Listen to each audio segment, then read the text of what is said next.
than our local cable subscribers.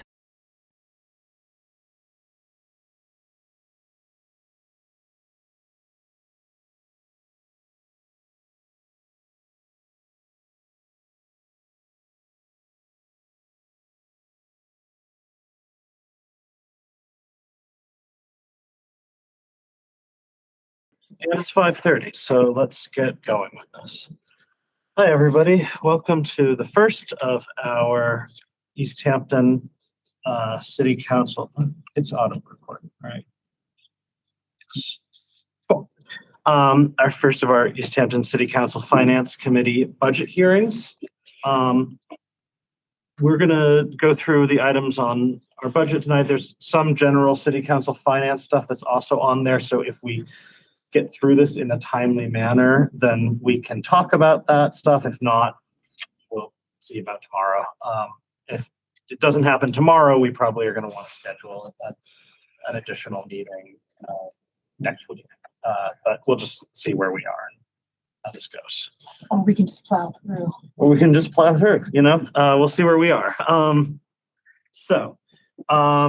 Just a little bit, okay, first of all, just in terms of the agenda, we do have some minutes to approve. Indeed, from April 15th.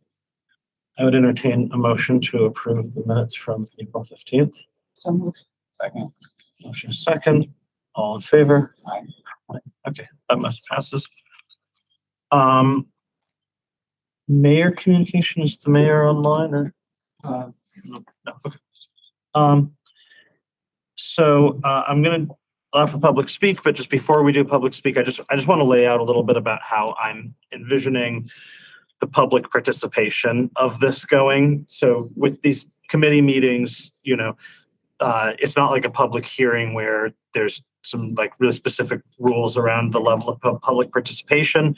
That being said, given the circumstances, I want to allow for a lot of public input, but I also want to do that in sort of an orderly manner so that we don't so that we're talking about things in the right order and it's easy for everyone to process it. So what I'm going to say, if anyone wants to do public speak about anything just in general about the city finances or something not related to city finances, I would say let's talk about during public speak. After that, once we get through each section of the budget, I'm going to allow for an opportunity for members of the public to ask questions, give feedback, so that people can react to what they just saw.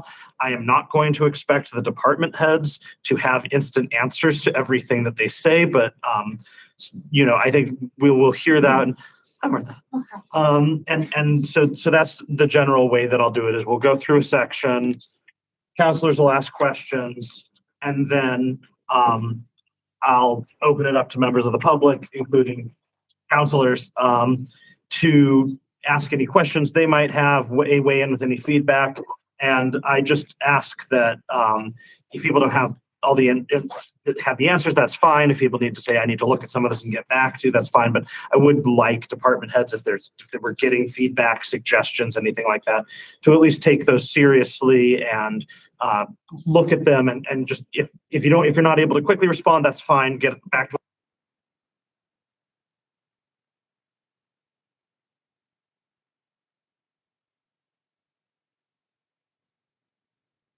them a little bit more opportunity to specifically react and weigh in than what is normally there. That being said, I don't want any sort of back and forth or anything like that because we have a lot to get through and that's where that can get really confusing. So I couldn't find the link for the hybrid meeting. But it exists. Okay. It's in the agenda, so I think people are finding it through the very agenda. good, very It's not good. on the website, but it's in the agenda. I was concerned about that. Okay, very good. yes, I had that same problem, but okay. So yeah, I'm just like, does anyone have any questions about those general parameters before we start this off? I want to be able to have a lot of conversations, and I also want to make this like orderly and not a complete mess. So that all sound good? Okay. Does anyone have any I wanted to ask one quick question. Yeah. Are you wanting the committee to make recommendations for cuts or anything like that at this meeting? Or are we just taking in information in this meeting? Because I think that's an important. Yeah, I would say that just personally, I'm not gonna be looking to make any proposed amendments at this time. I'd probably do those at the final meeting. That's the workflow that we've historically done, especially because there's times where like something might seem like a good idea, but I want to sit with it or double check with somebody or something. So, I don't think that there's anything in our rules precluding you from making such a motion if you want. But my view of this is the way that the workflow that I would prefer is one where these 4 meetings are informational in their nature. We're not taking votes. We're learning. We're asking questions. We're figuring out where there are gaps in our knowledge that need to get rectified before June 1st. And then June 1st is when we can have those meetings. And just department heads, I would expect folks to just try and keep your schedule clear for that meeting in case there's additional questions that we still have, or there's thoughts about some proposed amendments that we might have. So I just wanted to be clear Yes. what the process was. Absolutely. Expectation. This Okay, is- great. this is and also I would just say, in the spirit of transparency, that like we've never had in my time on the council a budget process or a budget process that went through in a context like this. So I'm going to do my best to facilitate this in a way that allows everyone to weigh in, get the information they need, and ask the right questions. But I'm also like, I have never done this before, so I'm very interested in feedback that anyone might have, preferably after the meeting. But if there's things that you think I could do better, or things that I'm saying that are confusing or anything, please weigh in, because I want to do a good job, and I've never done this before. I've done this, but not in this context. And can you provide clarification to the public, kind of what our role is in terms of amendments that we can make? Sure. Yes, that's a really good point. So Easthampton has a home rule charter with a very strong mayor form of government. What that effectively means is that the mayor sets out a budget, or in this case, 2 budgets, one if the override passes, one if the override fails. The city council has the power to make cuts to line items in that budget. We don't necessarily have the ability to make cuts of a level of detail beyond the line item. So for instance, we could reduce a salary line. That doesn't mean that we get to choose which salary it gets cut. Like that ultimately is, but we can make line item cuts to the budget. We can make suggestions beyond that, and I would encourage people to do so. I think when I've spoken to Mayor Derby about this on multiple occasions, I've said that given the situation, that I would expect that the city and the executive branch be very responsive to feedback. If somebody says, hey, did you think about doing this? And they hadn't, that they look at it. If you said, what if instead of doing this, you do this, that we consider that. And if they, in what I've heard from his office is that if there's a suggestion that somebody makes that sounds good, or there's a sense that we would have a strong preference of going in a different direction on some things, that will be considered. But ultimately, that is his call. We can strongly state our preferences, but we do not have the power to say, oh, instead of this cut here, make this cut over here. We can make that request. We cannot compel that to happen. But we can make cuts where we see them in either of these budgets. If we say, oh, we think this should be cut further, or this shouldn't happen, or whatever. Those are things that we can make those amendments. So long as the full council agrees. That's one other part of this. Everything that we are doing here is strictly a recommendation to the full council. So there have been times where the budget has come out with a recommended cut, and then the full council has overturned that and said they actually don't want to make that cut. So and vice versa, we could say we don't want to do something and the full council could say, actually, we do think you should make these reductions. So this, really the purpose of this process is to take a first pass at this process, a detailed look, but ultimately there are 6 other councilors who will also have an opportunity to propose amendments once it goes to the full council hearing. Anything else we should touch on? Just real quick, there's a quorum of counselors here, so are you wanting them to speak if they wanted to speak during public speak time, or can you just provide clarification for a lot of new city councilors? Yes. Right. So there was a whole thing about this in the last term. My understanding of the guidance until I see otherwise is, for whatever it's worth, personally, I don't feel like the spirit of open meeting law is violated by counselors talking during a recorded open meeting about a recommendation to the full council. But just out of an abundance of caution, that is what the current guidance that we have is that people shouldn't do that. So if counselors have questions, like I said, I will provide a public speak section, or an opportunity for public speak after each section. Please use that opportunity to weigh in. And I encourage everybody to do so, counselors and non-counselors alike. All right. With that all being said, there had been a request that we touch on CPA first, because it's just a quick department. So does anyone have any objection to us skipping around and doing that? Okay. Ava, do you want to present the CPA? Hi, counselors. I'm Ava Gerstle. I'm the CPA coordinator. So I think CPA is a great one to go first. So thank you for allowing us to do so, partially because it's not connected to the general budget. So it's separate. It's a separate fund of money. It's a separate revenue source, and its budget stays the same with or without the override because it's not directly impacted by the override. The revenue calculation would change. However, we are not budgeting for any revenue calculation that would be impacted by the override. Okay. Can you explain that just a little bit? Certainly. So the CPA committee passed this budget this winter as a recommendation to this committee.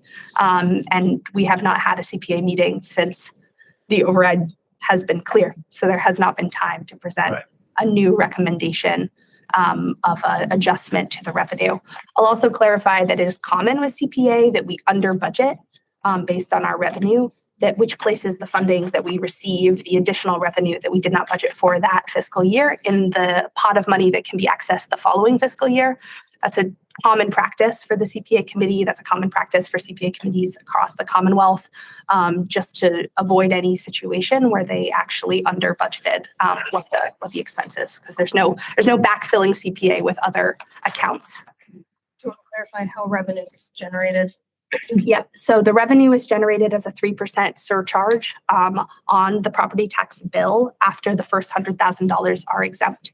So if you owned a home in Easthampton that was worth $400,000, your first $100,000 is exempt. Then the amount that your property tax rate is applied to is that remaining $300,000.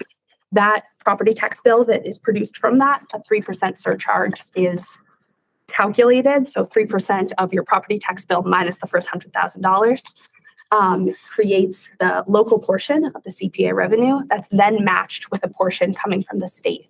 This year, the round one state match is predicted at 15.5%. However, because we are a CPA committee, a community that funds our CPA at a full 3% local surcharge, we expect to receive at least $100,000 in our rounds 2 and 3 as kind of a bonus from the state for being a full 3% surcharge community. So if I may, Alice Manuel, Planning Director, circling back to the override and the impact that would have on this. The only impact would be if the override passes, the revenues would be greater than what is before you tonight. So they would not be less.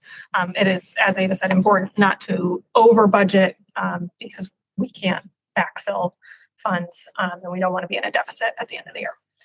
And if the override passed and we had additional revenue in CPA that we did not budget for, it just would become available in FY28 and not the next fiscal year. I see. Yeah, that makes sense. Okay, and then do you want to go over sort of how these funds are budgeted? Yep. So the CPA, the requirements from the state for CPA. So CPA is a fund, as we've said, that is specifically set aside for three main sources, three areas in the city: for open space / recreation, for historic preservation, and for affordable housing. And there are very specific restrictions about what kinds of projects in those 3/4 categories can be funded with CPA dollars.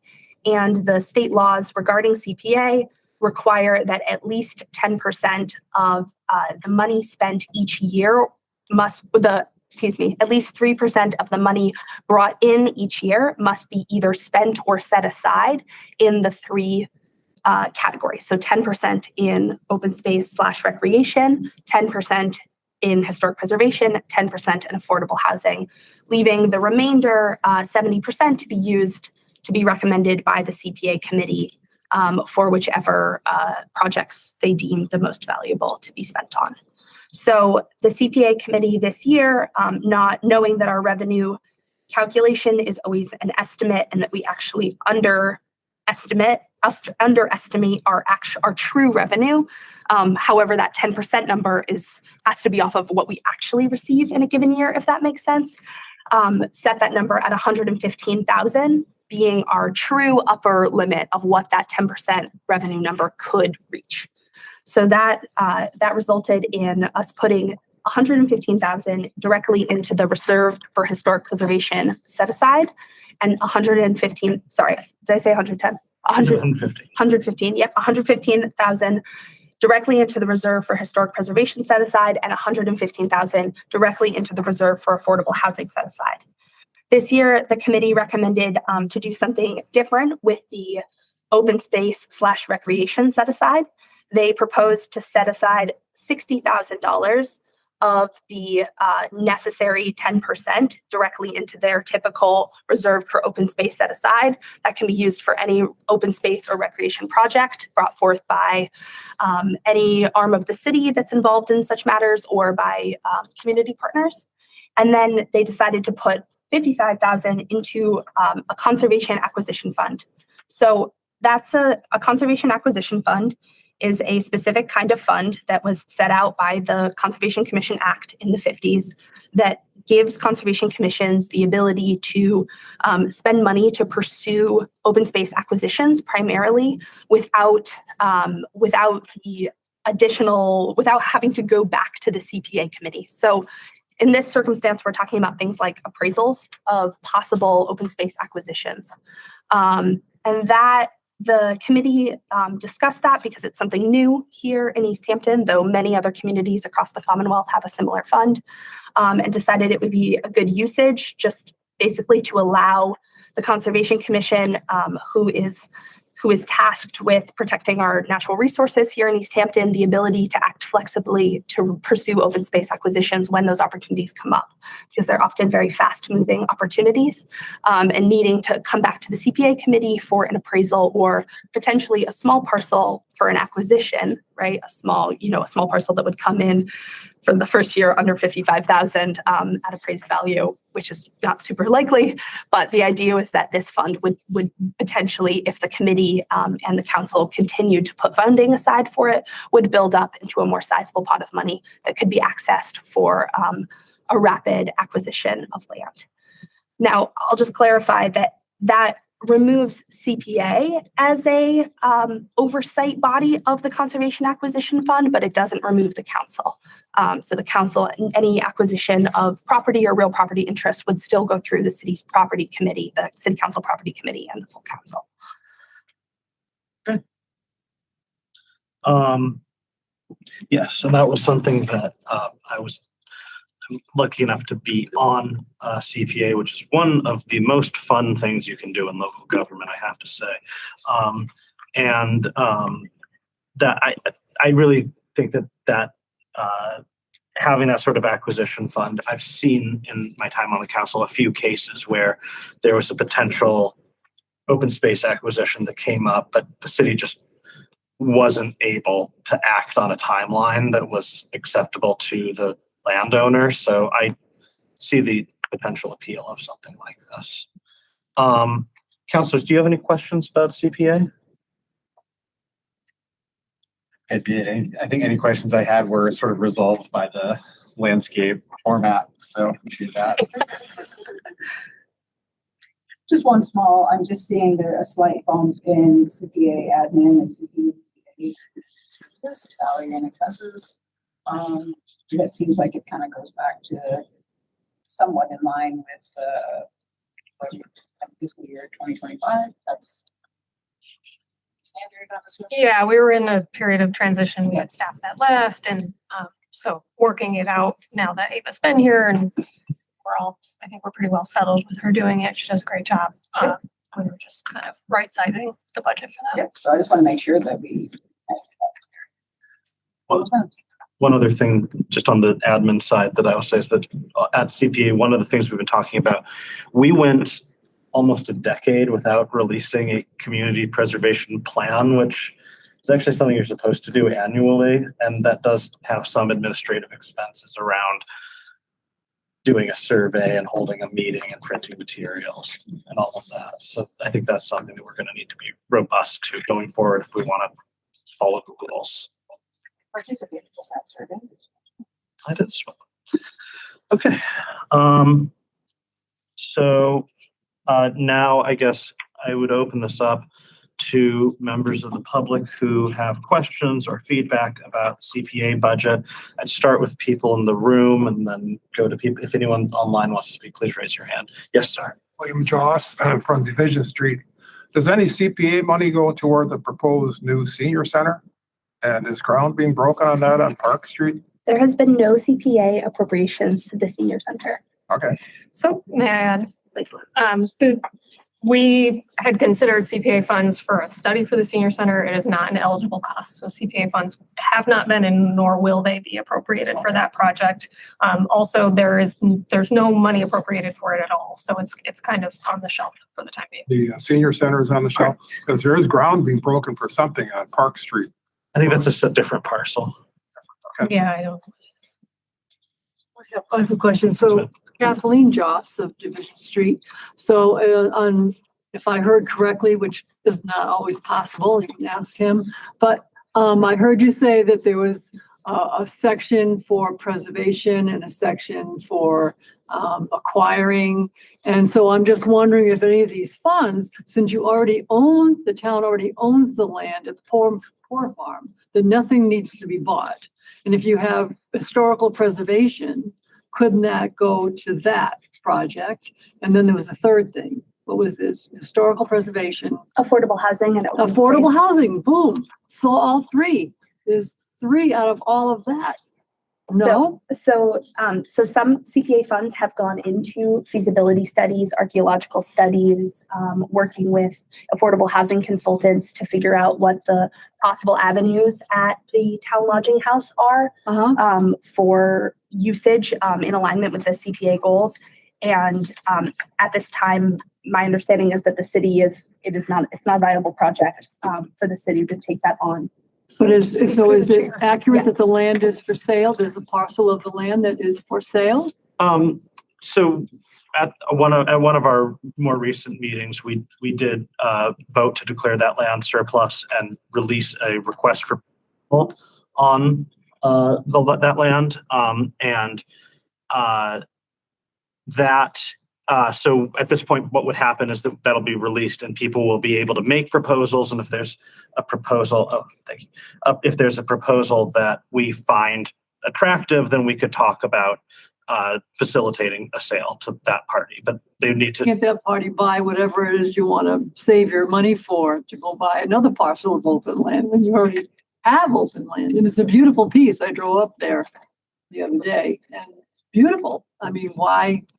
If you have money to acquire other open space, but you already have this beautiful open space, why sell it?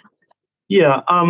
So I want to make sure that we sort of focus here on the budget itself, but just broadly, I think that there's a lot of concerns about whether the city is in a good position to be a steward for a property like that. But that's a whole conversation that's going on in property committee. So I'd encourage you to Okay. participate there. Okay. Thank you for the question. Thank you. Anyone else in person have any questions about CPA? Are there exemptions allowed for CPA, and would that impact the total?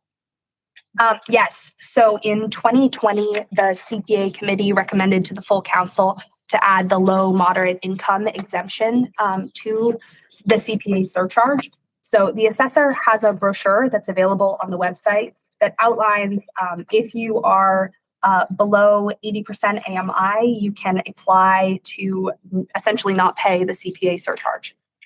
There's I think if you're below 100% AMI for as seniors, you also can apply to not pay the CPA surcharge. And the CPA committee encourages the public who fit that category to do so.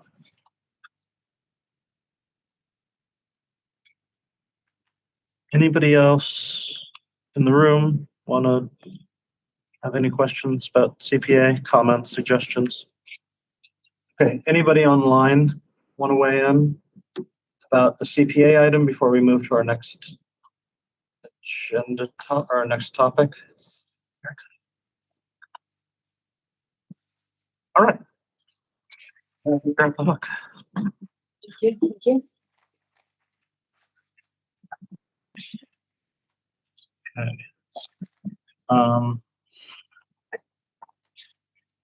Allison, if I made you a co-host, would you mind sharing your screen in a similar way for the general government? Because you'll be here. So the only ones I've reformatted was CPA, but I can pull up the published budget for the other departments. Is that what you're meaning? Yes, I'm thinking we start. So the approach that I'm kind of thinking here is that we go item by item. We start with the budget with the override, and then we touch on the same budget without the override before we move to the next item. That way, the comparison is a little bit fresh in our minds. Yep. Okay. So we want to talk about first is within general government. So city council. Start with city council. Sure. So with override first? Yes. Well, then, yeah, we'll stay with the width, and then let's go to the next one.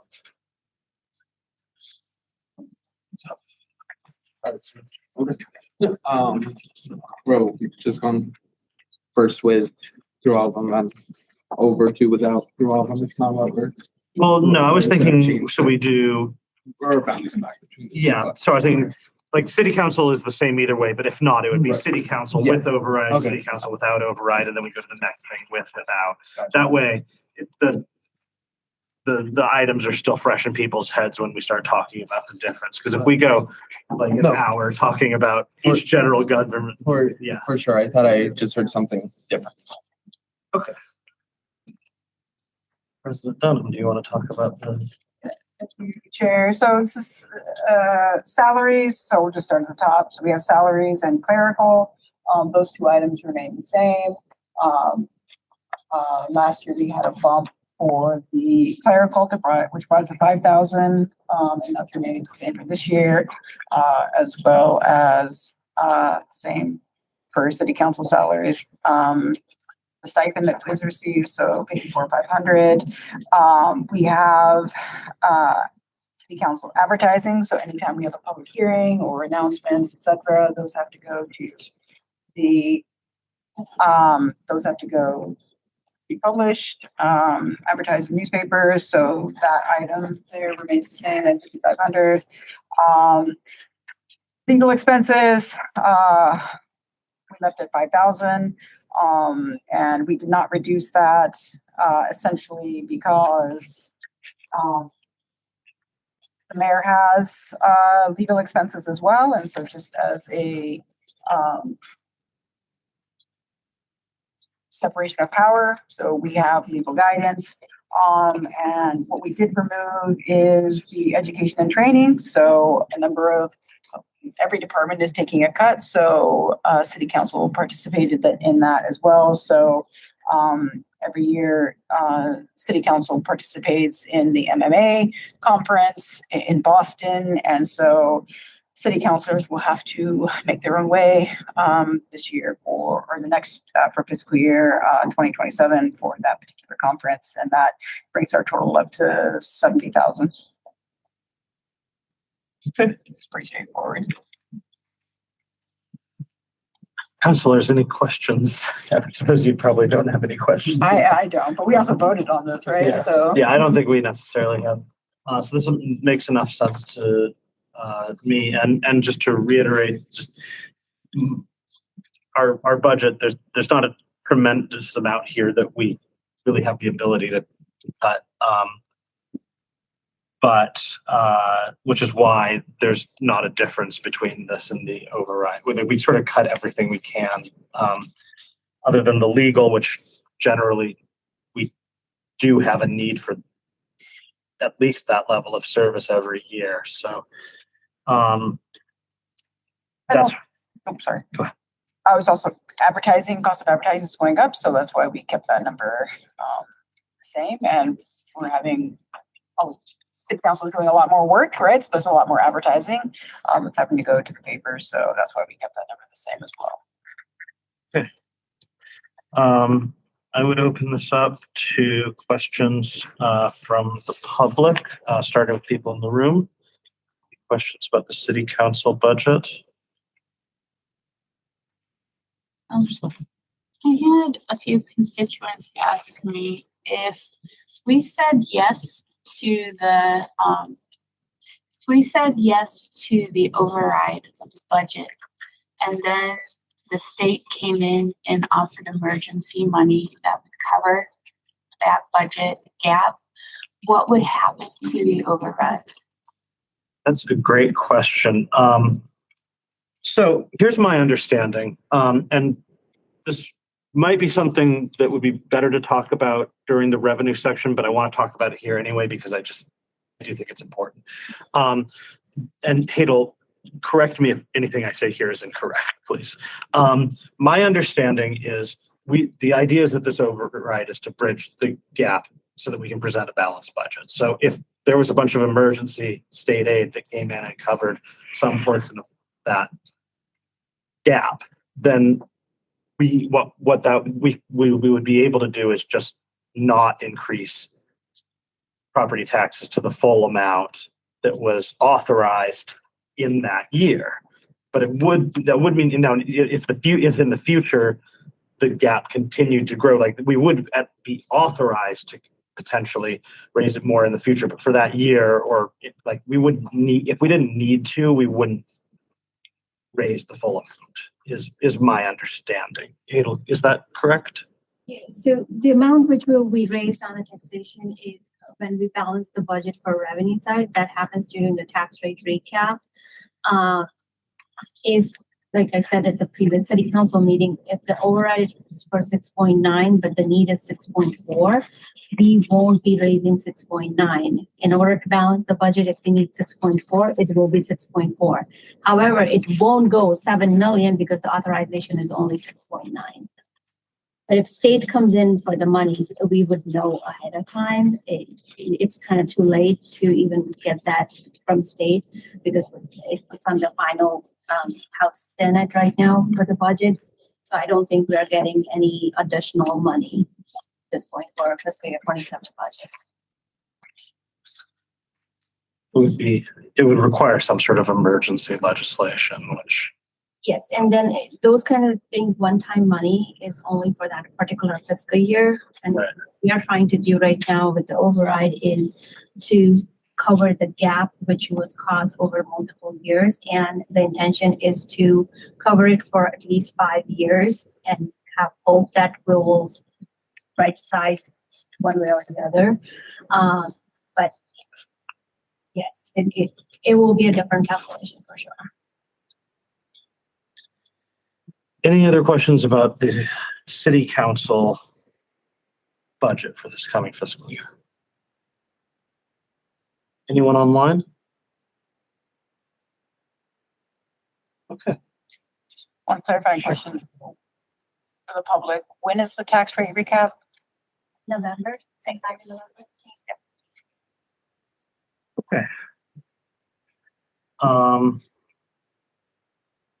Guess we can move on to the next item in general government. The mayor's office. Yes. Do you want to take this one? Yeah, so, to start this again, like, well, we actually got a couple right here that I'll be speaking on that are also one pagers. And one a bit first and foremost as to why we're not seeing why we are seeing the same numbers in both books. For the first being the salary side. As you all know, the mayor's salary is set by council, so that will be staying the same. Also, the clerical salary, which is my position, is a pay plan, which all the proposed budgets do not see decreases in pay plan positions. Can you, just for the benefit of the public, can you clarify what you mean by pay plan? Yes, so pay plan employees are employees that are not part of the union. I'm just making sure HR, please. If I'm so there are different pay scales between the union contracts and the non-unionized employees. I fall on the pay plan that's for the non-unionized as being right next to the mayor's office. I believe in the past my understanding is in the past it was seen as potential conflicts if you're having the aide to the mayor be going in union negotiations against the city and all that. So for the sake of all that, that is the scale I am on. We also do see a rather large decrease in this line item from FY26 to FY27. As I am new to this position, so there has been some readjustments from the previous administration. So that's for personnel. Does the committee have any personnel related questions? Why don't we get through it and we can answer a couple questions. And then for the following subtotal for expenses, we do see this also being the same as for our advertising. That's when we advertise the budget that I do believe it officially came out in today's Gazette because we had advertised it when the mayor presented. And then for education and state travel and dues and memberships, the mayor has put forth that they do stay the same as one of the main rules of the mayor is to be out and at least these budget line items is to be out representing Easthampton, making those connections that do help us increase revenue through different channels. So that is why those remain untouched at this time. Okay. And when we're talking dues and memberships, what organizations are those? I believe it's MMA, but I'm honestly not 100% sure if there's another one as well. The mayor's association. Yeah, the mayor's association, I believe is what that is. Okay. No. Councilors, any questions on the mayor's budget? Yeah, I'm sure I can go first. So I did notice that many of these numbers have been kept the same. As I've looked through other parts of general governance that we're going to come to later on in this meeting, I did notice, several instances where those departments had essentially chosen to zero out or significantly decrease lines like education and training and in-state travel. And so I guess I was just a little surprised to see that there were no attempts to bring down these lines, especially given that in this year 26 for education and training, we're only seeing, I mean, I understand we're halfway through the year, but less than $100 spent there. And so I guess I just want to communicate in this moment that I felt a little disappointed that there wasn't more of an effort to kind of set the example. It seems like other folks didn't necessarily need that, but I do just want to kind of communicate that because as we think about the hardships that people are facing, you know, it doesn't seem out of the realm of possibility to me that making sure that one is staying up on education and training opportunities could fall back on the individual, especially as some of us take that same approach. I definitely understand that. Can I respond for a moment? And then, you know, I understand that. And also when the mayor is putting this together too, I would like to just specify the number as to the decrease between last year's budget and this year's budget for the mayor's office is $47,065.80. We see across the total budget a relatively large decrease within the mayor's office. So that reduction allowed for some of that to remain somewhat same in the expense categories, which is a small percentage.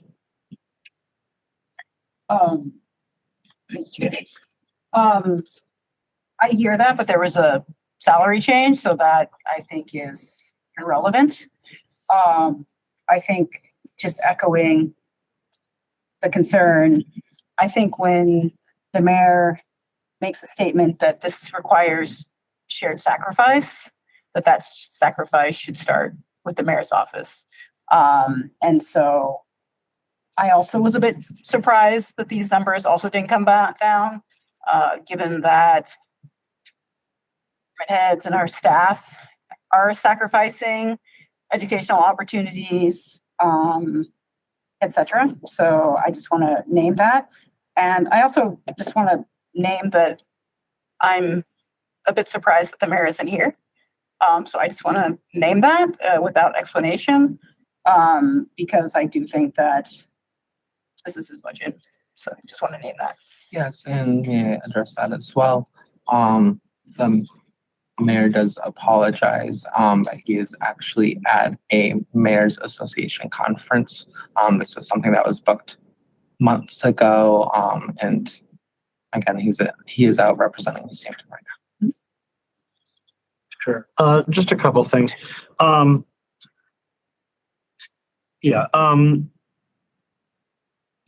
know, it is what it is, but just going forward, let's try and make sure that the general government doesn't fall on somewhere where like just in future budget years where the mayor has a conflict at that time. It's done, and I'm not interested in dwelling on it. I just feel like we can be better at it going forward. In terms of the education and training and in-state travel, I would kind of like, I don't need an answer right now, but I think that this is one where I'd like to get some more information, because while the numbers are not particularly huge, it does seem like there's a discrepancy between the budgeted and actual amounts in the historic period. I mean, if you look at, like the actuals for some of these years are somewhat lower. The actuals to date are somewhat lower for FY26. I see your hand. Just 1 second. I kind of feel like maybe I'd encourage the mayor's office to take a look at whether or not this is something that I understand there's some baseline responsibilities that are necessary, but just, you know, before we take a final vote on this, I'd like the mayor's office to take just a look at whether we can bring these numbers down a notch. And as to the actuals versus the requested, I believe. Timing on that. Sure. Hadel, I saw your hand. So the budget here, it's representing from July to December 31st, especially with the education. It's normally starting in January, all the conferences start. So Mayor's Association big conference takes place in January. Our audit association takes place in March. There's another annual meeting which takes place in June. So those numbers will not be reflected. So even when I discuss my department budget, you're going to see that there is a lot of amount which is not used. It's not because that we are not going to those education trainings. It's just that the budget represents July to December, and these expenses are going to occur sometime between January to June. That's helpful context, and I appreciate that. I still just think I would encourage the mayor's office to take a look at whether those numbers could just come down a little bit in context of, I know that a lot of other people are doing that. I'm not I'm requesting a vote on that at this time. I'm just sending that to you as a request for the mayor to take a look at that.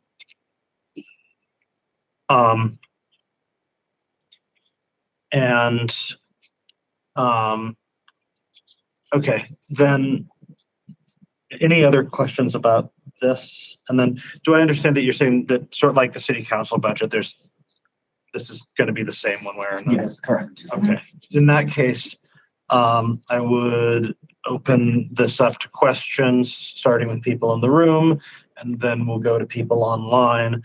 Again, the questions right now are pertaining to the mayor's budget, which can be seen on the screen. Any questions, comments? Yes, sir. Only because the mayor spoke, William Joss on Division Street.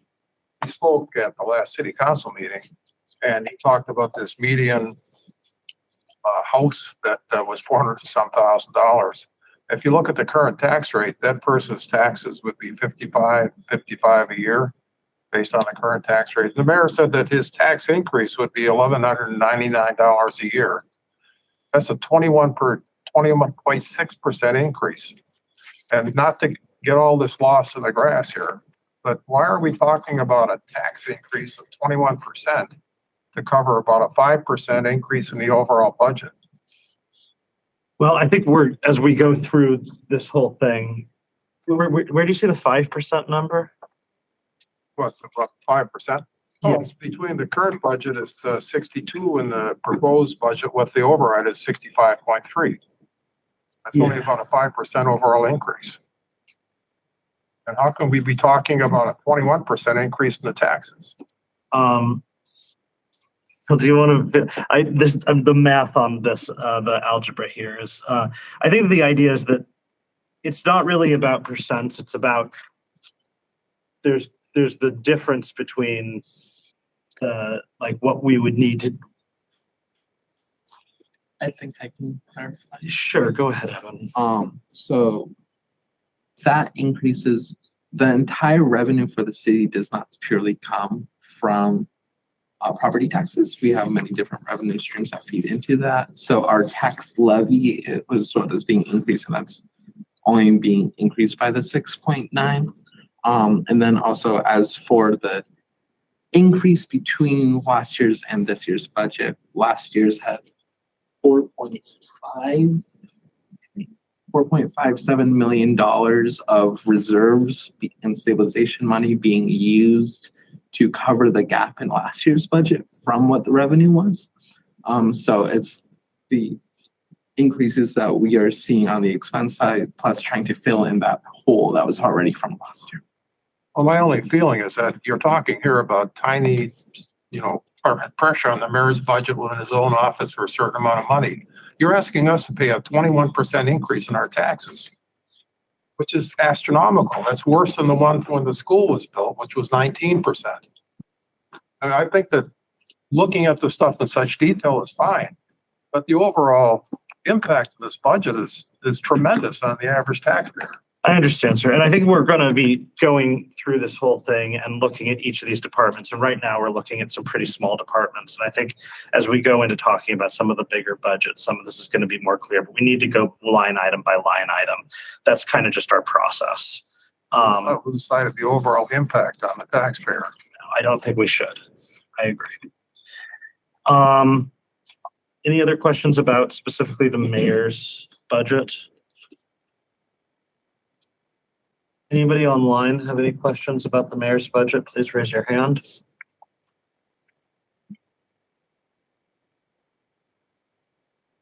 I guess the next step is city attorney.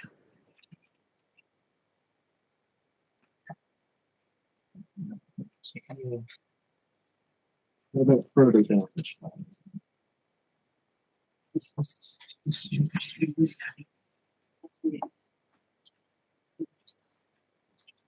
It's on the same page. Yeah. Messed up. Oh. Okay.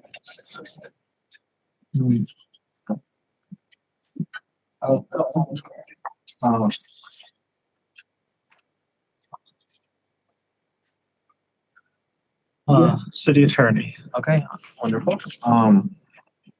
So let's see. So, this year we are currently requesting 40,000 for city attorney, for our legal bills that the city accrues throughout the year. Last year's budget was only 10,000, but that had involved us to get through this year to go through for, I believe, multiple supplemental appropriations, because that was cut. And as you see, compared to FY 24-25, we have seen a decrease and hopefully a continue, fingers crossed for a continuing trend of not needing to be billing our lawyers billing us for as much in future years. But that 40,000 is so we won't have to be going for those adjustments in terms of appropriations. Okay.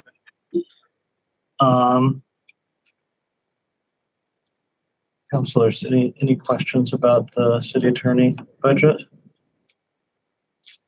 And does this budget change? No, This is another same one. in both. We're keeping the same. I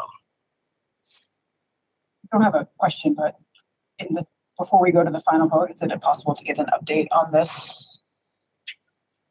Your tool? Yes. So this is from January. Oh, yes, we can. That actually, You're looking yes. for actuals as of, Yeah, I'm just saying, before we make this final vote, is it possible to get the actuals Yeah, for this? absolutely. Yeah, great. Okay. Yeah, I don't have anything. I actually think it's, you know, if we're being fair on both sides, I think the idea that we kept it apparently just as we've not gone over 40,000 for this year is somewhat impressive, Yeah, I if if that's true. I believe because we to date that's what it's been adjusted. There's been Yeah, there's been a couple of 15,000 I appropriations. believe there's been 15,000, bringing the total. That makes me happy just because I've sort of always been a little bit uncomfortable with the amount of money we end up spending on legal fees. I mean, I understand sometimes it's necessary, but And of sometimes, course, we do have 2 months, yeah, and things more can happen. different cycles between the end of the year. So I do believe there may be something coming down the pike to council. But Sure. But hey, that's one thing that, yeah, all right, cool.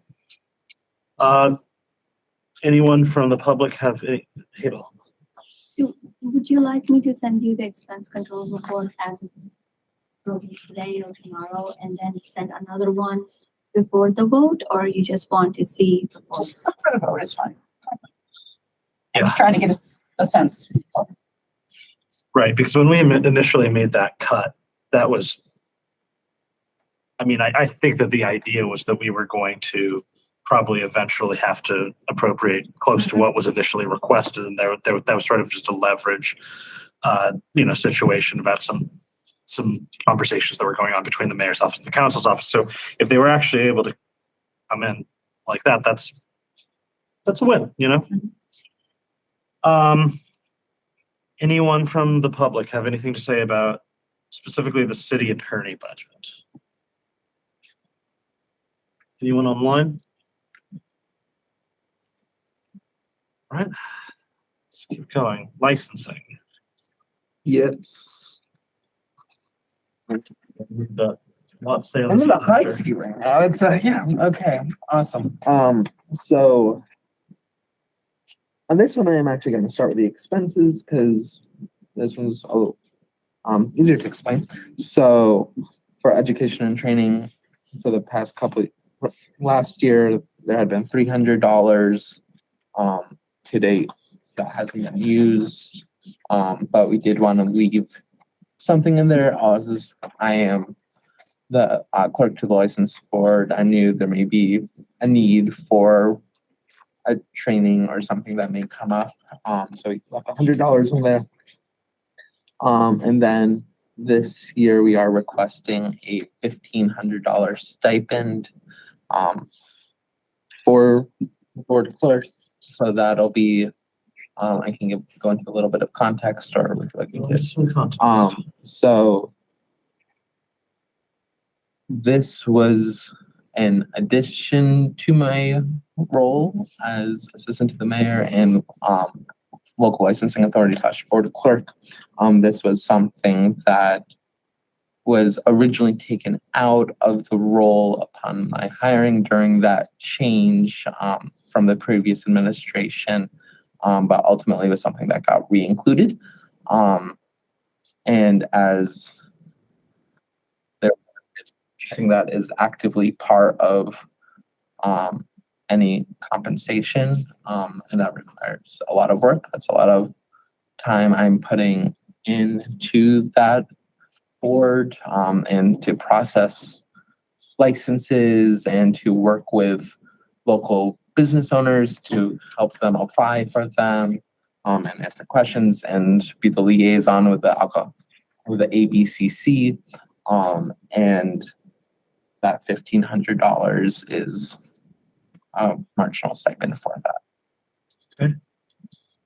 Councilors, questions on the licensing department?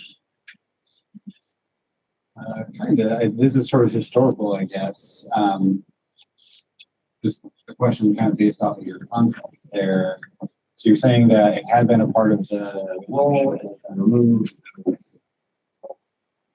Does that mean that previously that had just been considered sort of a part of the salary that had been paid to that position? Because I'm seeing, there is no historical stipend here. Yeah, so historically that was part of, well, I think that goes back into detail a little bit related to the restructuring that has happened in the mayor's office as far as job titles. So as the administrative assistant to the mayor, that is not part of the job description. Previously, I believe it was the executive assistant to the mayor, where it was.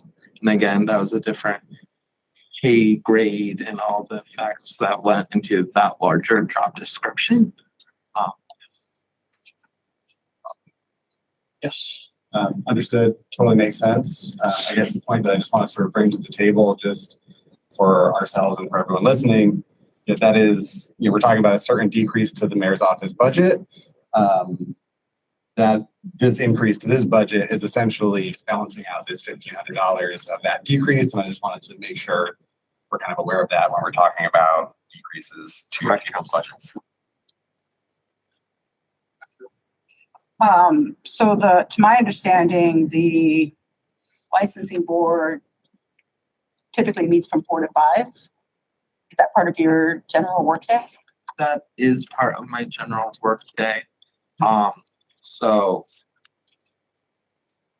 and again, the time I spend on the phone, doing paperwork is generally part of my workday. That said, I generally work, well, that's my workday. But that is, yes, during my scheduled hours. But in regards to this, you do this during your workday, correct?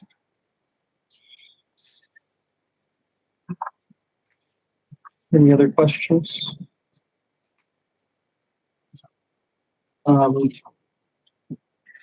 I'd open us up questions or comments from the public related to the licensing department. Yes, I do have one. We're not showing that there's any stipend before. Who was doing this job prior to you? Sorry, Pat, just one thing. Yes. So can you state your name and address for the record? Oh, I'm sure. Going forward, yeah. you Patty raise- Cavalli. So I can call on you? Yep. Patty Cavalli, 10 Maxine Circle. And what's your question, Patty? Okay, I don't see that this is being added to the budget. Who was doing this job prior to you, prior to the board clerk? Who was doing this job? Who was doing this licensing work? Sure. So this was previously done by the executive assistant to the previous mayor, also held the position of licensing clerk. And do we still have an executive No. assistant, or has that been decreased or That, gone? no, that position is no longer here. Okay, and those responsibilities from that executive assistant, have they been absorbed by other employees also? I think most of them have been absorbed by Evan within his role in the mayor's office, but that job description did not include anything about licensing. Okay, but the job was removed and most of those jobs were absorbed by other employees. Have we given them stipends to do that job, to do those excessive jobs or added jobs? I think that the licensing is kind of a specific situation where, Councilor Dunn, you had your hand. No, I just wanted to say, I think between the previous executive assistant and the current person in that role, it's not an executive, I forget what Assistant to the mayor. Assistant to the mayor. Another employee, I believe in the city clerk's office, was the interim for that role. We paid her stipend for that. Right. Did that answer your question? Okay. Yes, thank you. Clarification. Yes. I didn't quite hear personnel director's response, so I Yes, wasn't sure what you said about another person taking up some of the responsibility and being compensated. It's not a council question, but just. Absolutely. So during the absence of administrative position in the mayor's office, the mayor did have the assistant to the city clerk fill in doing that work for, I believe it was 2 months, a month or 2 months. And we made an agreement with the union to offer stipend during that time to compensate her for that additional work because it was outside the duties of her regular job description. is the assistant to the mayor a union position? No. Okay. Any other members of the public have anything they want to say on this? Please raise your hand if you're online or here, actually. Anyone should raise their hand. Okay. And this is another one that doesn't change. Okay. So now we are going to the assessor's office. Right. So I'm gonna get my charger. Oh, You great. should be good for a minute though. Super. We are focusing on with or without. Would you like to come up to the table? You don't have to. Evan, I'm taking your seat. Thank you. Let's start with the override and then we'll go to without the override and talk about what's different. Okay, with the override, my salary only increases by $77.72 based on the calculation of the amount of weeks, 26.125, but there were no other changes. The admin assistant increases based on the, what is the union contract? And the assessors are my 3 board members, and that is decided. How's that decided? It's a stipend. Is that I That's believe that based that's on in ordinance. Yeah, so that's not something that can change. And my part-time clerical is my data collector, and he left to take a full-time job. And so I had to cut from my budget like everybody.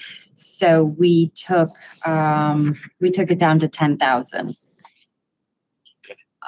That's a position we're currently hiring for, right?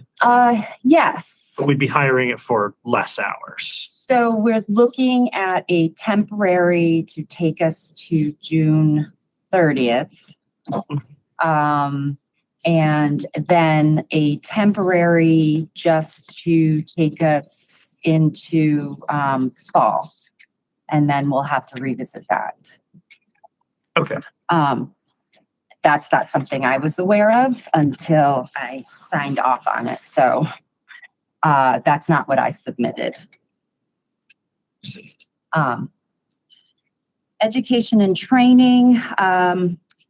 There are various associations, the Massachusetts Assessors Association, the Hamden Hampshire County Assessors Association, and the International Assessors Association hold many conferences and seminars throughout the year. I have to make my designation by having certain credits, so I have to attend. And then my two other, I'm a big advocate for professional development. It helps me with my job. It helps my office staff with their job and the public. So that just went down to $60. Professional and tech services is our consultant who aids us with our utilities. There is a 50-50 blend for personal property utilities, which is based on net book value and replacement costs. You say utilities, what do you mean? Western Mass Electric, base Berkshire Gas. So like assessing the value of the value of their personal assets? property. Yes, it's quite complicated. And we have a consultant to assist us with that. Our consultant will also go and do commercial industrial inspections. It's hard to find somebody who's qualified to go out and visit October Company and just some of our larger industrial and commercial properties. That did not change because his fees are his fees, and he typically has not raised his fees, so we're very fortunate for that. Books and periodicals. There's a book for my designation, which is USPOP, which is United Standard Professional. I can never remember it, but it's an ethics that is an ethics course that is taught for appraisers and assessors. So that's kind of just left there for when I have to retake the course. In-state travel. Many of our seminars are in Eastern Mass. So I have to drive there. And mileage, that's mileage. Dues and membership, again, the MAAO, the HHCAA, the IAAO, all have dues, and they go up every year. The uniform, that was put in there for the first time because I noticed some of the other departments had uniforms, and I thought it would be wonderful to have our staff who have to go out into properties have an actual like jacket or a shirt. So that would be the override. Okay. Any questions before we talk about the no override section, counselors? Okay. Let's talk about. Well, I think once we go through both the override and no override section, I'll then open it up to the public. Without the override, my salary stays the same. My office manager, it's my understanding that union employees were losing 2 hours, so that is her decrease. Stipends for assessors stays the same, part-time clerical. The data collector stays the same at 10,000. Education goes down to 1,200. My professional and tech services stays the same. No books or periodicals. My in-state travel goes down to 500, and my dues and membership, I remove the IAAO from that, and the uniform. I thought I took that out. I'm sorry, but that's there. Counselors, questions on this? I guess I have a question. So I see the numbers, right? I get that. How is your position impacted from one to the other? I recognize you're losing the 2 hours, but how is this impacting the services to the city? So the data collector having, it was a big improvement. He brought in a data collector, I won't just say him, brought in an immense amount of new growth.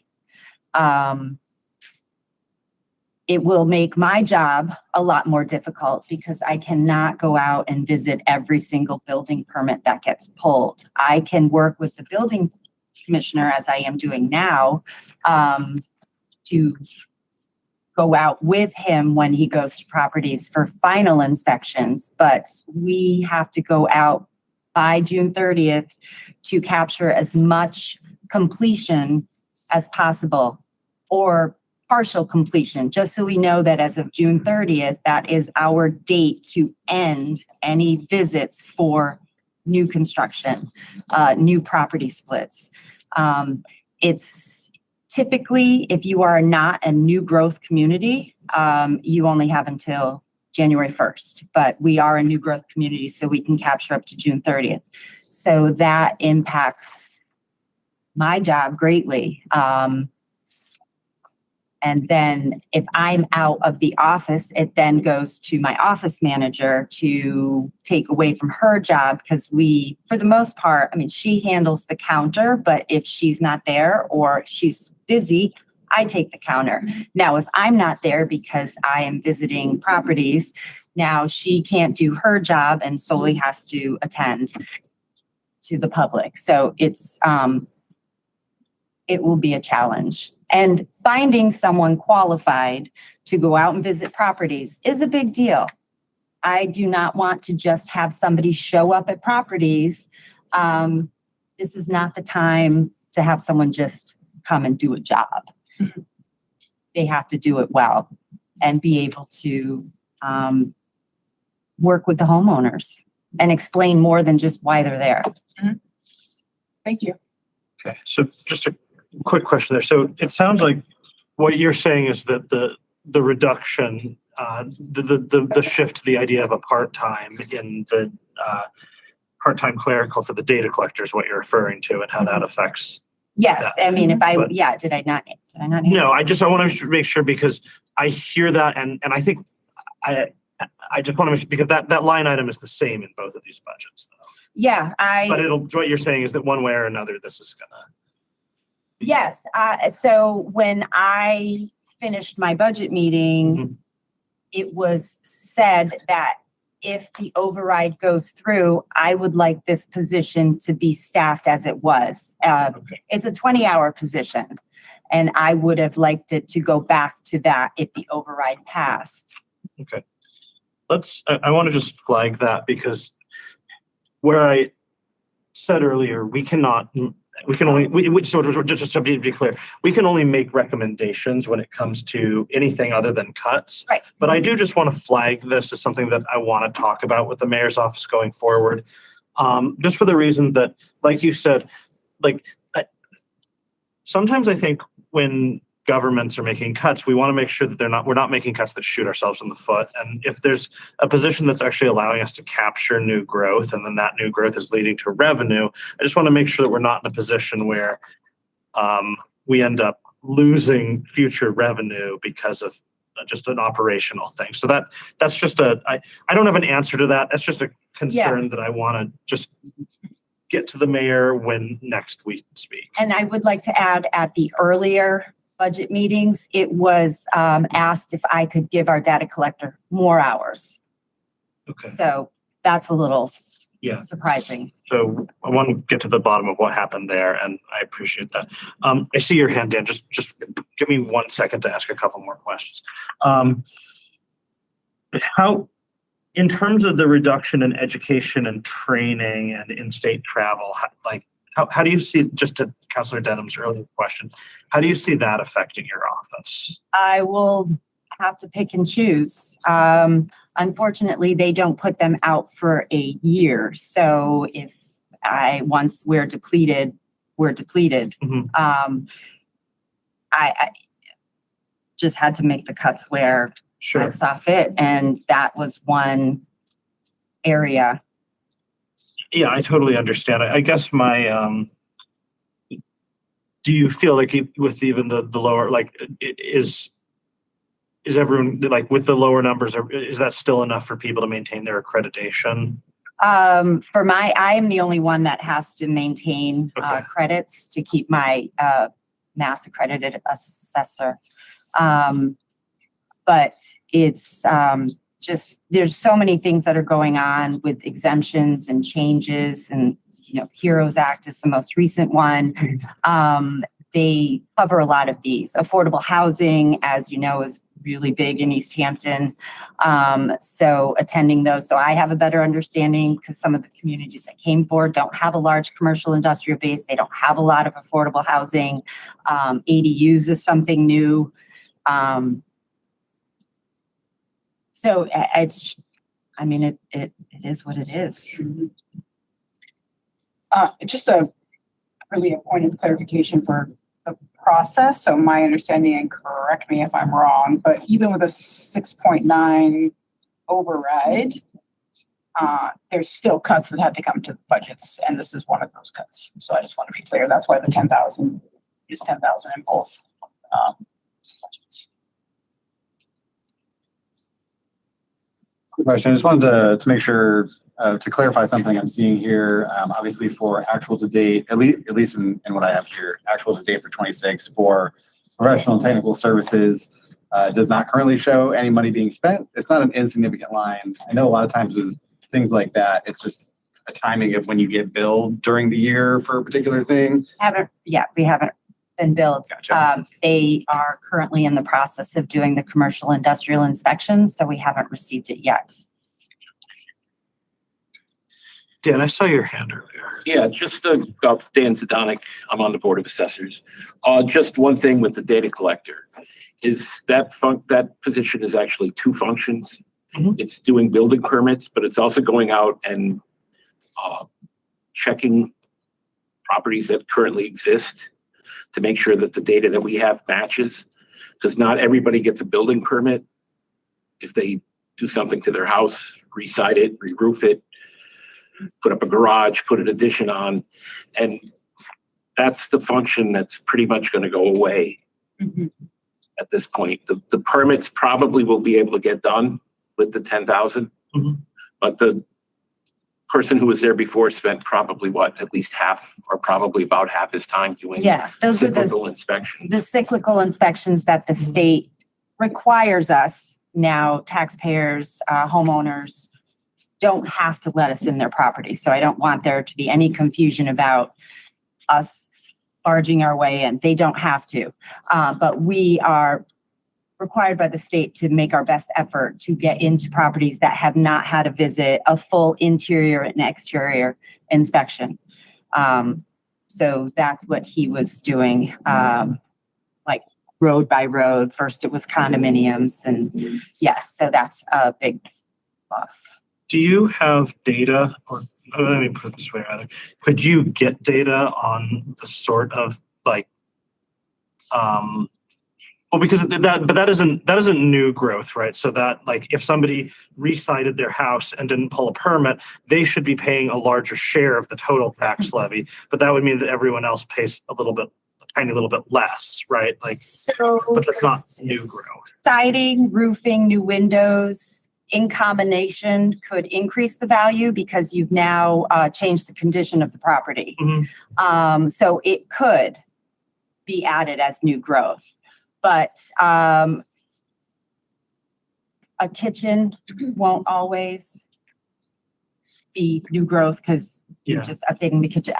So what was your question? I guess Sorry.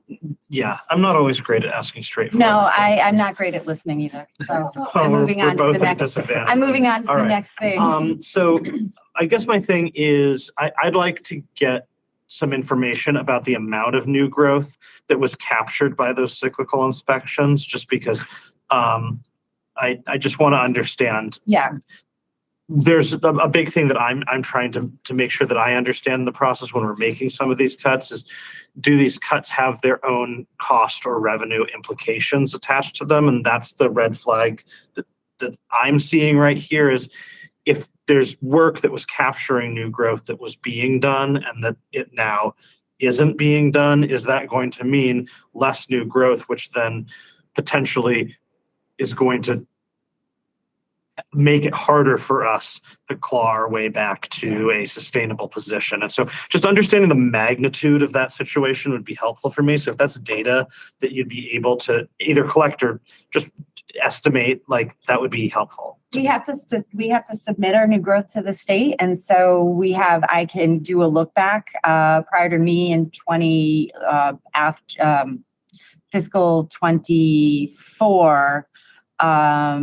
He started just after me. There's substantial increase in our new growth that was submitted to the state. So even that would be the total. It would take a little figuring out to break it out of the cyclical inspections, but it would just have to run a report. I understand that you're all very busy. I'd love as much information as you can easily I can give you what I submit to the state and then just run a report on the cyclical inspections. Okay, thank you so much. Councilors, any other questions about this item? All right, members of the public. Well, you mentioned your salary was increasing by $72. Is that a year or a week or a month? Oh, that's the year. A year, $72 a year. Yeah, and that's just based on the amount of weeks because we're a biweekly pay period. So Seems pretty small. Oh, my increase? I'm happy for it. Anybody else in the room want to talk about assessor? Was that your hand? Oh, it was just, I wish it was $72 a week. Thanks, Counselor. All right, anybody online want to have any questions or comments about the assessor's salary? Or not the assessor's salary, the assessor's budget, including but not limited to the salary. Yeah, so I'm already starting to get a little tired. This is gonna be long. You're gonna have a lot of opportunities to laugh at me for slip ups like that, so. Okay. Okay, I don't have any other questions, so I guess we can move on to the next. The auditor. Okay, so that's where we're gonna start with the override. Adel, do you wanna, or Evan, however you wanna do it? I didn't move so I can get the outlet. Oh, totally.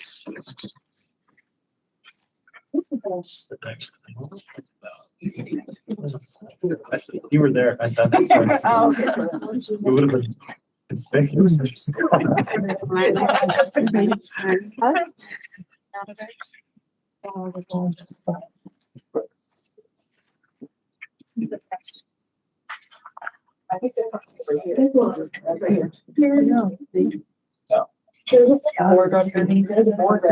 Yeah, a whole strip cord underneath on the side in the center. The way the.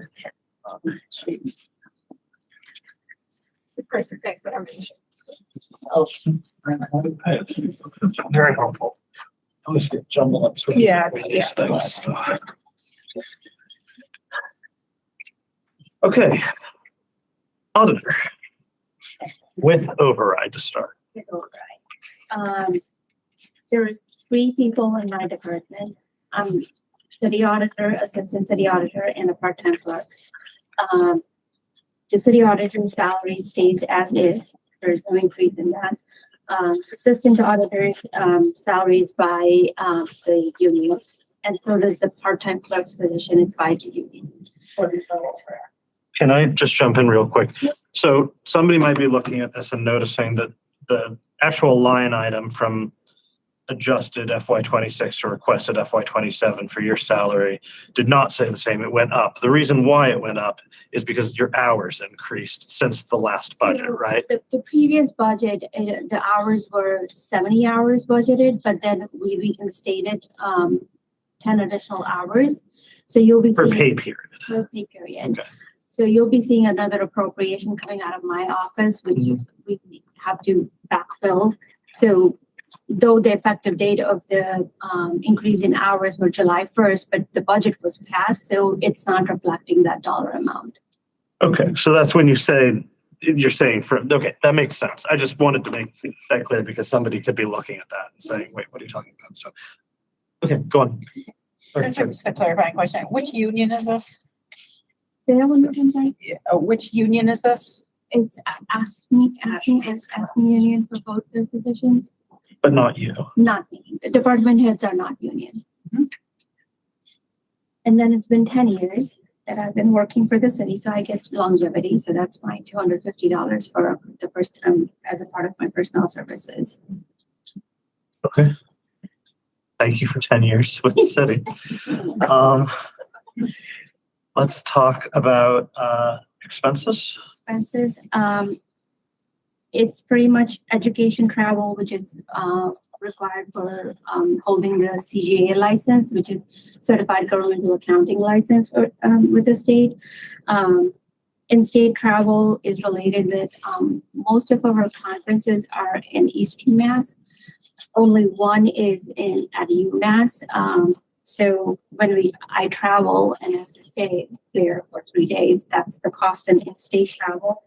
Dues and membership is with the associations, the audit associations. The last two line items is financial audit and audit GASB. That's for the whole city audit for the financials. Okay, and I suppose we're kind of price takers on that one, right? Like It's we don't haggle with the external auditors about that. Yeah, all right. All right. Councilors, any questions before we look at the without override? Okay. Let's look at the without. Yeah. So without override, again, city auditor's salary stays as is. Assistant and the clerical position loses 2 hours, and that reflects on the salary. And I also lose my longevity. You do lose it? Because it's still in the budget. Wait, no, I'm on the wrong place. I do not lose my longevity. After 10 years. 10 years. Sorry about that. I was looking at the wrong paper. So that's the personnel side. There is a reduction of 2 hours in my assistant auditor's position and 2 hours in clerical position. Okay. And how about the expenses? The expenses is like, though it's not part of the budget that I have to pick and choose, like if I can't pick and choose for the class courses I have to go for because I serve on the State Audit Association, and with that capacity, it's mandatory for me to go. So what's going to happen with those things is like whatever is not covered under the budget, I will be covering out of my pocket. It's the benefit of serving and representing Easthampton at the state association level. So. Okay. And it helps a lot with the contacts too, like networking. Right. And the financial audit and yes, the audit stays the same. Yeah. Right. So did the travel budget change between the two? That's right, the education, training, and state travel. Not really, but the memberships and dues has changed. But my original proposed budget was, so for example, education and training, my original proposed budget was $1,850, which has been brought down to $800. Yes. And then my in-state travel was $3,080, which was brought to $1,500. Okay. So those those have already been cut regardless of whether or not we get an override. Okay. But they won't be cut further without an override. Okay. That. Good to know. Okay. Counselors, questions on this? Similar to the previous question, I'm gonna guess you have an idea of which dues or membership you would have to cut out to make that decrease. We will be not going for MGFOA and GFOA. Thank you. And just what would the implication of not going for those be? So the way I've been doing is like we get discounted price if you're the member and they have like a monthly meeting or like a conference, spring conference or fall conference. This time what's going to happen is like I'm going to review if I need to go or not and might give like $10 more instead of buy and getting the membership and might not be able to attend all of these conferences. I see. Okay. But that won't be the case with my audit association because I hold the position of the association. Right. Okay. Councilor. Just like to be fair, I just want to point out the discrepancy that the assessor brought down their in-state travel from 1,800 to 500. And it looks like the auditor state travel stays the same. So I'm just noting it. I want to be fair because that means that one department head would have to pay out of pocket more than another department head. So I'm just noting it. Okay. Anything else, councilors? Members of the public, do you want to weigh in on the okay, I'm going to do people in the room first, then people online. Anyone in the room? The same vein as you were mentioning earlier, does the function, does it ever provide any money back to the city via the audit process? Well, I mean, I suppose if when it could potentially save us a great deal of money. If there's a mistake that's caught, or if there's. I mean, Hadel, do you want to make a case for the value of audits? Yeah, so it's governed by the financial rules. We have to have an audit for. So, for example, if we have anything in federal money over $750,000, it's a mandatory that we go for a single audit.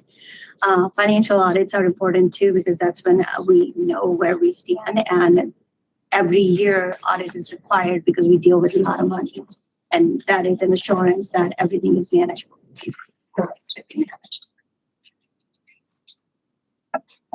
Okay. Anyone else in the room? All right. Patty, I see your hand. Yeah, you mentioned about going to training and networking and belonging to these associations for networking purposes. Are they required to do your job? I mean, is that something that has to be done to be able to do your job, or is that just networking sources for getting Easthampton's name out there or getting your name out there? Yeah, those are the requirements for keeping up with my CGA certification. That's Certified Government Accounting. It's a license to hold the position. And we have to have a continuing education credits, which we need mandatorily to maintain that license. Now, in my job, I have the same requirements, but I do most of it online or Zoom type courses. Is that something that you could do so we don't have these expenses? Unfortunately, we do not have that with the State Audit Association. I only attend actually 2 full conferences and 1 day conference, and that's the cost of it. So there is no option for online. I have one other question. You talked about how mandatory auditing and things. Do you get audited by federal? And I mean, because you're talking about large sums of money, does the federal come in? Does state come in and audit? I mean, is it required that we do so much auditing within the city? Aren't you audited by other sources? Yeah, so we are audited by external auditors. What they do is they come on site for 2 weeks, audit our financials, give us the report, and they turn around and give those reports to the state officials. Thanks, Patty. Thanks, Hadel. Mhm. Anyone else online have any questions? Okay. Thank you. Thanks, Hadel. Let's move on to the treasurer. Would you like to start with central purchasing? It's a little straightforward. I would be however you want to do it, as long as we cover everything. Central purchasing, it didn't change between the two with or without overrides. It is basically office supplies for each department. Michael, our procurement officer, oversees everything. The only increase that we had in this budget was to postage in lieu of the upcoming elections and the increase every year in postage. Okay.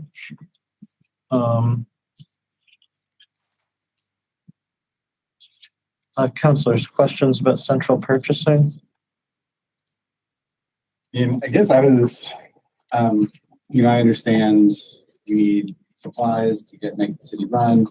I also very much understand and appreciate that cost of things are certainly increasing across the board. I think I felt a little surprised not to see some attempt to bring some of these lines down, just, as we are sort of, looking, encouraging folks to tighten their belts, so to speak. I guess I just wonder, I question if, there's, as we go into this new year and people are taking that to heart and perhaps trying to use, asking if, we really need to use something in a particular instance. I'm not totally sure exactly what my question is. I'm kind of just communicating that, but also I'm sure as a part of your thinking, and I wasn't sure if you wanted to share. Yeah, of course.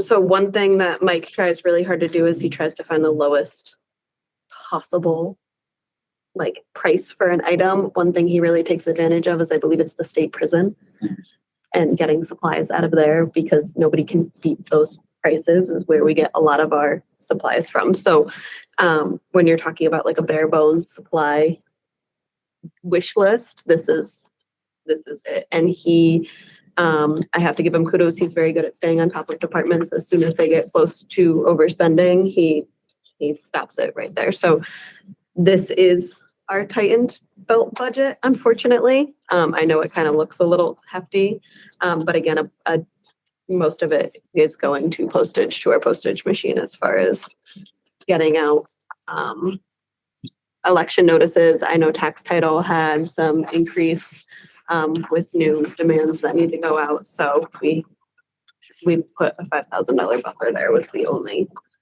increase. Other questions, central purchasing? I can just add a little bit to the information about the postage. For the state elections and primaries, everyone's probably aware of those postcards they get in the mail asking if people want to vote early by mail, and that has increased since they've been doing that. State's sending those out right now for the cost using the postage machine is $1.03 per ballot. So that is a lot of. Mike had me estimate how many vote by mail ballots I thought would be going out, and that is a lot of the increase in that. And so then you said that the central purchasing does not change. It does not, no. With whether the override happens or not. Okay. So members of the public, any comments on central purchasing? This is mostly office supplies, postage. You'll see that basically every department has a line item. Anybody online? Patty, I'm just going to lower your hand so that you can raise it again and I'll notice it. All right, then let's move on. So then we move on to the treasurer budget. I guess I should note, just for the public's sake, that departmental heads have had a freeze to their budgets that everyone will notice. We're not taking increases this year. So our all department head, or as I should say, pay plan employees, a few of them are part-time, all were frozen where they are. And that is with or without an override. So myself, at the top here, salary frozen, from where I started. The assistant salary, so my assistant treasurer, procurement officer, and there is a part-time payroll admin. They are all part of the unions, so those are all contractual increases. And then per Mass General Law that was adopted back in, I believe, 2024 with the city of Easthampton, I receive a $1,000 stipend for being certified through the MCTA as a certified Massachusetts municipal treasurer. Look at that, how crowded that room is. Sorry, just gonna go ahead. And then expenses, advertising, I have not used any of it this year. I kept it level serviced with the override. I'm hoping to use it for tailings, which was all that fun topic we went through. Yeah. Our city payroll processing and our school payroll processing, our payroll is processed through a third-party vendor called Harper's. They're used by most municipalities in the state. Their prices are pretty low. We're pretty lucky. We're not in any official contract with them. So I'd like to kind of keep it that way. So it's, I believe, 5% increase that I budgeted for here with the override. Education and training is a little down from FY26. I don't attend as many conferences as the previous treasurer did, but I would still, like it noted, the MCTA association that I'm certified through, it's $500 each for myself and the assistant treasurer to go to UMass school each once a year. I serve on the legislative committee and the annual school subcommittee, so I like to show my face there. We also have our dues and memberships, if I just skip down a little bit, at $300. That's for the MCTA and the Hampshire County Collector Treasurers Association, to keep our annual dues and to attend anything as far as conferences there. Tax title taking, our next line, I again kept it level serviced. That's if anybody redeems their tax title, we have to send money to the registry to take their lien off the property. Professional services, that had a slight increase from last year. That is UFASI, our Unibank Debt Financial Assistance. They had a small increase to their services that they provide us with as far as managing our debt and providing financial assistance to the town. And they do our continuing disclosure, which is due to the state every year. In-state travel, it decreased from last year. However, I kept it a little big with an override. There is one conference out on the Cape that is a few days that allows me to put classes towards my credits to keep my certification. And then the last one is insurance. Those are myself and the assistant treasurer are bonded.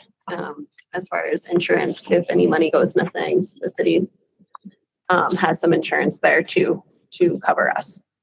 So if we flip over to the without, the differences here real quick, along with all the other ASHME union members, my assistant, the procurement officer, and my part-time admin lost 2 hours. So their salaries decreased. My stipend is being held at a maximum of $250. Mass General Law says it can be up to $1,000. So we found a little bit of wiggle room there. I'm happy to take that decrease to save money for the city. City payroll processing and school payroll processing, I decreased to hold it at the same amount as FY26 in hopes that there's no increases to any of our payroll processing. Education and training, I took out a few trainings. As soon as my assistant is certified through the MCTA, we will start switching off as far as going to school every other year. I did not go last year. I do have to go this year, but I was able to take out the Cape Conference, which is why the in-state travel also decreased to $75. So if we don't have to drive all the way out to the Cape and stay over, we will not. Tax title taking, I decreased a little bit, just, I'm hoping people redeem their tax titles, but, I kept it to, I believe it was 10. Professional services, unfortunately, I cannot change. That one is the set rate through UFOSI.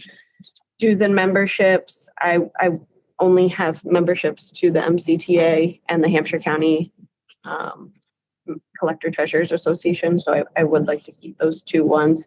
And insurance, I decreased because our bonds actually can go down. I spoke to the rep the other day, so I'm hoping that I haven't gotten the official bill. I've gotten a quote, but I'm hoping it's $821 as a maximum. This is not necessarily something that you can help with. I just, at some point, I really would love to talk to somebody about the amount of conferences that we have in Eastern Mass, or specifically on the Cape. We need to get more in Western Massachusetts. Can't we just have them in Worcester or something? Like, it's gotta be cheaper. The closest they come out is Worcester or Southbridge, or even that is First conference says they have one Eastern, one Central, and one Western, and they consider Southbridge Western. Yeah, it's still a drive. Can Easthampton build a conference center and then we can drill? Yeah, well, we've got some nice school buildings. We can conference there in the summer, right? We're not using them.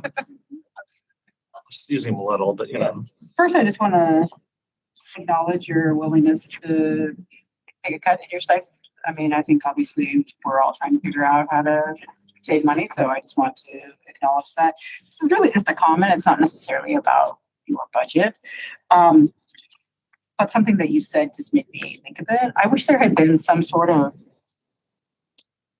central communication about who needs a conference this year in order to maintain their credentials. And then that way, maybe this department doesn't go this year, but these 3 departments go, right? And I think that just would have been a really helpful conversation to have all of the department heads around so that we could have figured out maybe a more effective, efficient, like I don't know the word I'm looking for, unified way so that we can make sure that our staff is getting what they need in order to provide quality services, but also recognizing that, hey, I don't need to go this year, but the planning department does. So we're going to make sure that the planning department goes. So I'm not sure how this process all went, but I think that would have been a really helpful conversation because I think that from what I understand from our department heads, the willingness and the sacrifices that they're willing to make for the city and to each other just would have been a really helpful conversation that we could have saved in various ways, right? So I just want to acknowledge that would have been. Can I make one comment? Yeah. I think Easthampton is really lucky that most of our department heads and staff all have these credentials, and they're not easy. I mean, it took 3 years of school and a 4.5-hour test that I didn't even get a bathroom break during, to get my certification. So, and Lori was in it with me. Like it's extremely nerve wracking, in the basement of UMass without any air conditioning. But yeah, so it's great for the city that all of us do go to these conferences and that we do have these credentials behind us because. Absolutely. I'm very appreciative, and I'm looking at we could have saved some money in these various ways if we had kind of coordinated that a little bit better. But in a challenging financial situation, right? Kind of following up on this a little bit, and this is in no way intended. I don't mean this to come across like a slight, but we've heard from 2 folks that also have certifications, but there is no stipend associated with those certifications. And I guess I'm just curious if there's a distinction there between yours and the others that sort of has kind of the state getting involved in allowing it within the budget. I don't know if anybody knows why that is. I can speak sort of, but I mean, I can just say that this was something that I recall the previous administration coming to us saying, hey, there is a mass general law that provides for this stipend under these circumstances, and that we talked it through and decided that that was reasonable. And that's something that we'd want to identify. I don't think that we rejected similar plans for other sort of licensed or positions or anything like that. It either doesn't exist or was never something that we were made aware of in my time on the council. And so it may be the case that for some of these other positions, it is allowed and provided for, and we just haven't. For all I know, sure. You know, I've never attempted to read the whole MGL. It's a great read. You should. Do it in a basement at UMass. Enough of that for one lifetime. Sure, I think. Yeah. So I can give you a little bit of insight. There is a mass general law which supports treasurer collector, but there's no mass general law which supports auditor or assessor. It's either the association, the state association has to put this pitch to make it as a mass general law, or it is a local option to adopt, but we never went for a local option. If there's any more questions on the treasurer's budget? Anyone from the public want to speak to the treasurer's budget at all? Anyone online? Okay. Technology. Hello. Hi, Karen. Hello. I'm right here in the office because I think it may be a little bit easier for me to explain some of the charts. But basically what you're seeing is an increase on my salary, which is what was proposed without the override, an increase in the assistant salary. And this is something that we had to fight for. Currently, I'm the only person that has 24/7 responsibility for the city, which is impossible for me to do. You know, every time I go to visit a family member out of state, if anything would happen during the night or during a weekend, we had been counting on our assistant to take the responsibility, and he has. And we had not compensated for that. So we had conversations with the union and upgraded that job. In addition, we have, you can see a standby pay. So we added that as a supplement to be on call. There was an issue about how much responsibility we could add to this position that is part of the union. It couldn't grow to the level of a deputy director. That is exactly what we need, somebody that actually has access to everything in the city. But because of union concerns, we couldn't upgrade the position to that level, even though it's exercising those levels. When I'm not here, somebody has to respond. The clerical position also was increased, and those increases were part of the traditional part of the union increase. And then the other increases are just the increases of the cost of software. So those didn't expand too much. You know, but there's always an additional software that different departments requests to work more efficiently, and the city has been able to provide those. Now, if we have this budget crisis and we need to cut, we have different options on what we would like to cut or what we could cut. So I don't know if we want to look now at the other one. Real quick before we switch to the other one, is there any questions, councilors? Okay, great. Let's look at without the override. So the other one, I think it's just a little bit decrease in the full-time salary, and we have attempted to keep that original salary to that level. And again, it's something that we're hoping to be able to maintain, but completely understand that is something that we may have to adjust. So that said, we're really cutting on software.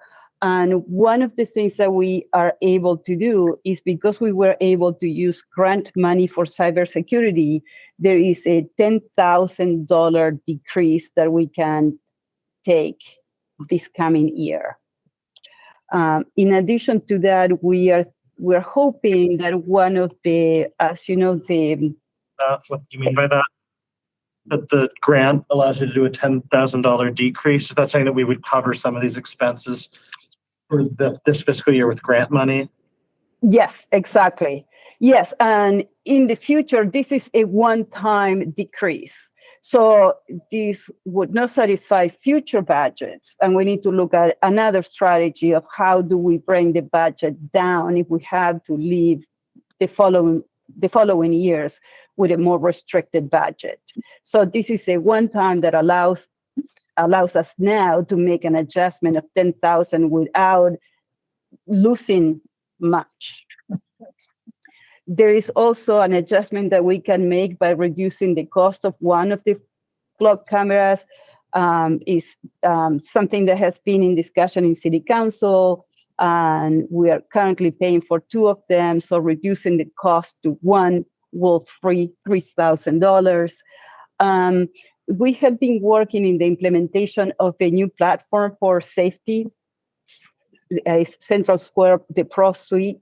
And that has been delayed because it's the first time the company is implementing the software here in Massachusetts, and they are struggling in getting the plugins working with the CJs of Massachusetts. So it has been delayed, and because of that delay, we were able to get some significant discounts on the support that we pay and the year license cost that we pay currently for their other product, the IMC product.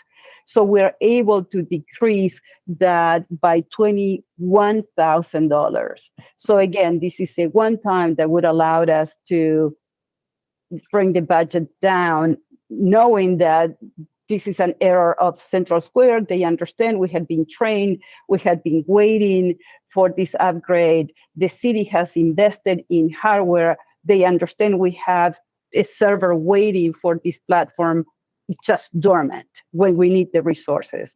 So when we go live, we'll have to pay the full price. But for now, it will work for us. Also, we could eliminate some phones. That would be probably our main strategy moving forward, to move to online phones like Zoom phone or Google phones.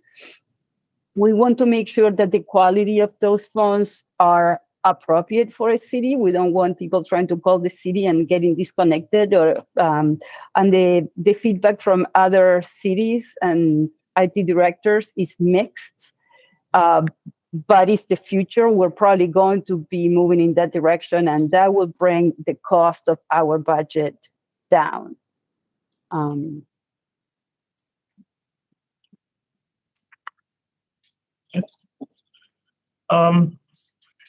Thanks. That's very thorough.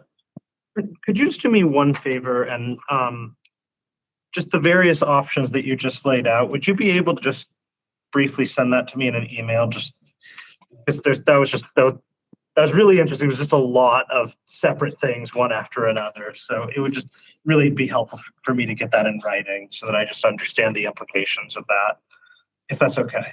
Absolutely, yes.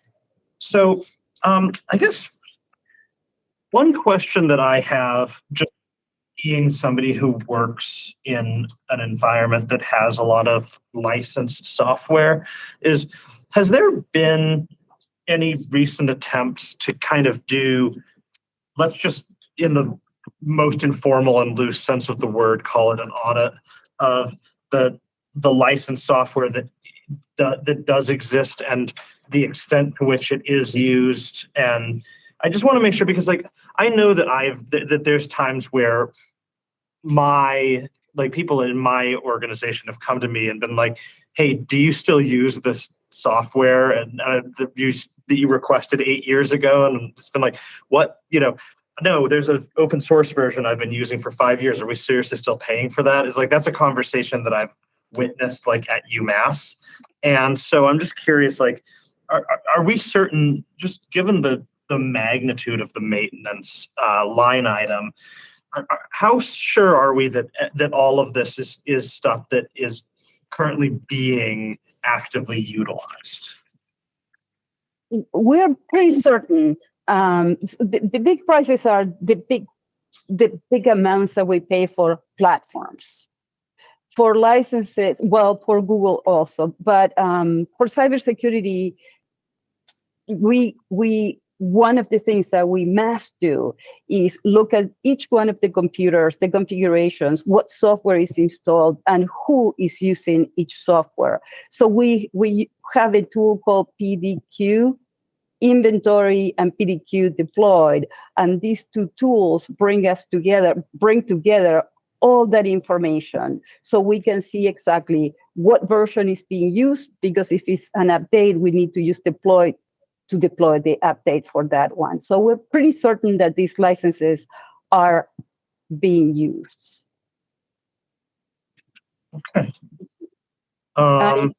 In some cases, when we have to pay for systems that are cloud-based, when we should be creating one account for each person that accesses systems, we try to minimize those to the most. So we will have a generic account for an office instead of creating different accounts. But that is a little bit. There are only certain situations when you can do that. It's not always the best practice, but in some cases it works. I mean, we have the same thing. Did I see your hand, Councilor Schmidt? No. All right. That's Playing with him. Any questions on any of this? Okay. Anyone from the public have any questions or comments about the technology budget? I'll start with people in the room. Anyone online? Patty, see your hand. So I guess I'm trying to understand, because it seems like this is a really high item. Do you have primarily cloud-based software? Do you have individual CPUs? Do you have mainframes? What is the structure of the city in terms of the technology? And is there a way to find a cheaper way to do this? Because this seems like a really high figure, and there's so many. The technology has changed so much. Is there a better way to do this? We don't believe so. So, for example, our infrastructure is virtual servers, and we have on-premises as much as we can. Sometimes a new product is only sold cloud-based. For example, Microsoft 365, you can't buy the licenses anymore. You have to buy cloud. We don't have Microsoft. Thanks God, because it's very expensive. But our financial system, for example, KBS, we're currently paying for KBS $42,000 a year. We were looking last year, and it's an old software that needs to be upgraded. We were looking at the options that other municipalities are using, like Munis, or the new product in this company, and the price will jump to over $100,000 a year. So we're currently using all software that works, and it works well for us because of the cost. So we are really at the minimum. The same thing with, for example, the assessors database, Vision. We have the option to subscribe from a cloud system or run that on premises. We have it on premises, which means we have to do a little bit of maintenance on those systems, but it's half the price of what we would pay otherwise. So it's for a city of our size, a budget of $288,000 for software is really low. You know, I would like to maybe compare the data. I could ask other cities that are similar on size to us, what is their cost for software? It's also how do they group things? You know, they may not call it software, but services because it's cloud-based. But it sounds, technology is expensive. Thanks, Corinne. Chris, I see your hand. Yes, thank you. Can you hear me okay? I can. Yes. Okay. So I so appreciate the complexity and being familiar with technology budgets and whatnot. I concur. Whoop. Chris, can you just say your name and address Oh. for the I apologize. Chris O'Connor, Ashley Circle. So I completely understand what's being shared here in the cost. The delicacy here to support, being careful of cutting more when you're already at a delicate balance. You know, there's not a lot of people in this department. I don't know how many software packages there are, but to your explanation of that, you're responsible most of the time. There is a balance, I agree, usually with what's in-house, and that means that you have to run everything. You have to keep it up. There's conveniences with going in the cloud, and yet there's expenses that go with that. So since we're in this frame of mind, I just want to just express that as many hands that she can get to support this will also help cuts and automation or whatever's needed as we move forward and we reset our budget. It would be wise to look at opportunities in that vein. Just FYI. Thank you. Thanks, Chris. One question that came to mind, I feel like I spoke about this earlier this year, I believe with Hadel, is just the matter, Corinne, you brought it up, that there just doesn't appear to be an affordable and up-to-date like financial service platform that is available to municipalities right now. Was there a talk ever about the state hiring someone to come up with some sort of solution there? Was that, this isn't really related to the budget. Forget I asked. Well, yeah, I think, munis will say that they have a reliable platform, and many municipalities are currently using munis. Right. But it's $1,000 a year. But it's super expensive. So Yeah. it will triple or more the cost of what we're paying. Okay. But I'm looking a little bit at what are we paying so much for? For example, our website is $30,000 and it goes up. That was last year. This year is $32,500. So all the time, these companies are going up and up and up. Well, okay. I know that these aren't the sorts of things that we can figure out like right here at this moment, but that is an interesting figure for me. I know that there's some talk about looking at some of that, and that's certainly somewhere where I'd like to see us do some research about. We have done the research. We looked into 4 different softwares. There's only 2 which can be useful for the size of community we are. I just meant with the website. Oh, website. Sorry about that. No, but I hear you that it seems like a strange predicament that we find ourselves in with the financial stuff as well. But okay. This is one of the tough things, I think. And I think as we go through a lot of this with everyone, tuning in, one of the tricky things about being a small municipality is how often we are kind of price takers, to use the economic term. Like we sort of don't have a tremendous amount of bargaining power to say, no, I think that's too much, in the way that like the federal or even the state government might have. And that's just a tricky thing, but I digress. I guess, any other thoughts on technology? Okay.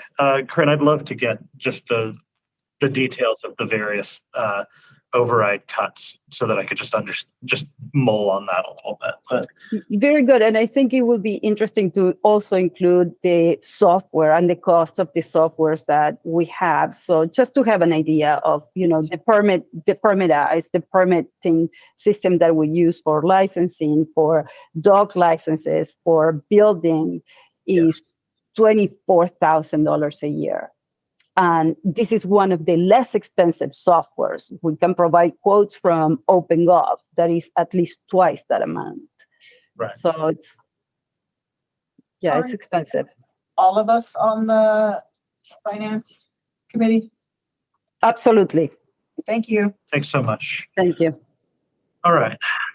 I think next up, let's talk collections. Okay.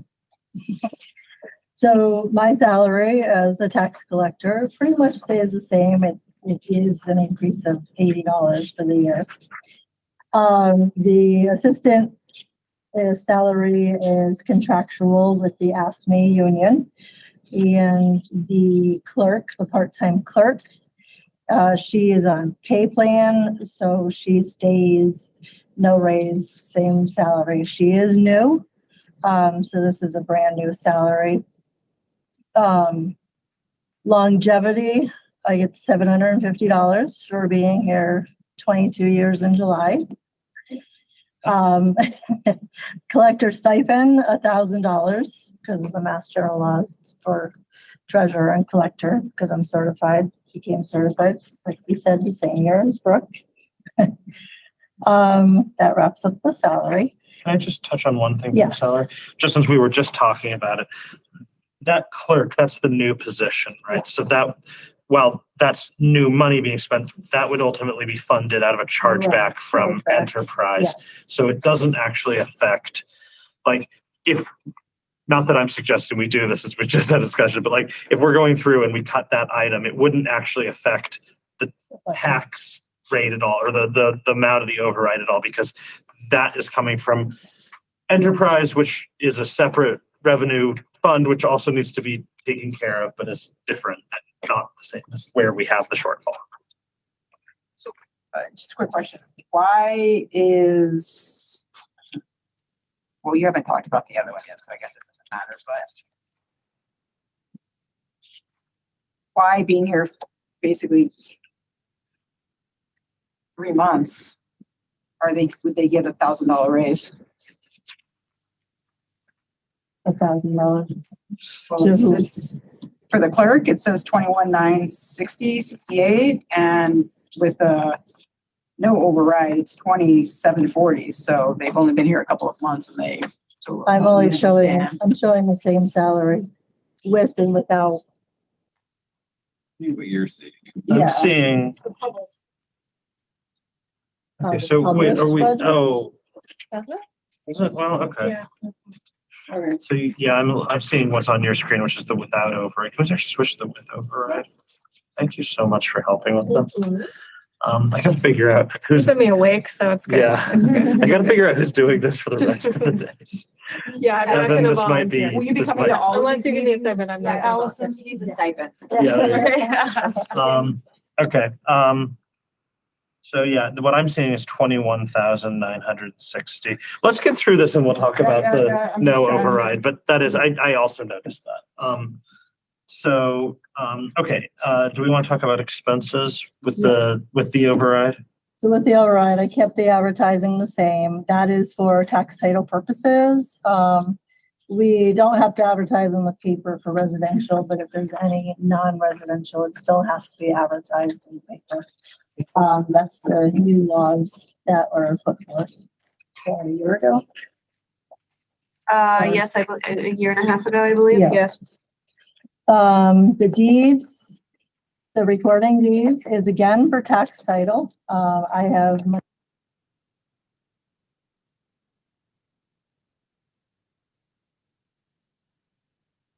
unpaid accounts for FY 25. So that doesn't even cover what we have currently outstanding. And that could be taken in tax title at this point. Right. The education and training covers the classes, to remain certified.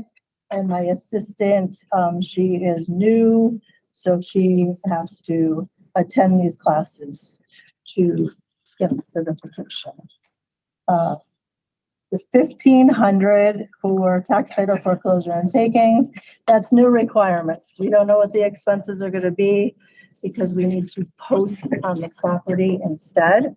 So we have to have a constable that we have to pay to post these on the properties. A constable. Constable. Haven't heard that word in the context of Yes. Easthampton municipal government in 8 Do you have a years. of special being person here. for that? Just out of curiosity. Yeah, we can either hire the sheriff's department.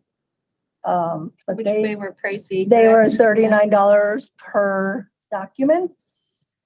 And if we have a constable here in the city, it's $25 an hour. And a constable is like basically, they're like, you have to get, Appointed by the mayor. okay. Yeah. Do you have to have and any sort of training or? it's This a is not police really officer. related to the budget, it's just kind of It's a fascinating. police Some officer. sort of, yeah. Yeah. Okay, I've spoken to Chief Alexander okay.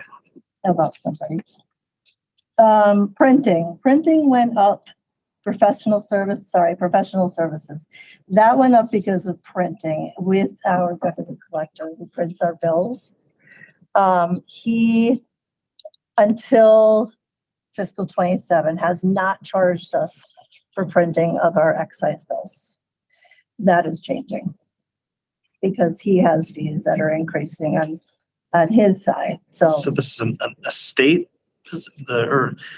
he is, sorry, I'm just trying to The understand. deputy collector The deputy collector. prints our bills, Okay. tax bills, Uh-huh. water sewer bills. Oh, yeah. The collectors only pay for the tax bills. The DPW pays for the water sewer bills being Okay. printed. So he was not charging us for excise bills ever being mailed out.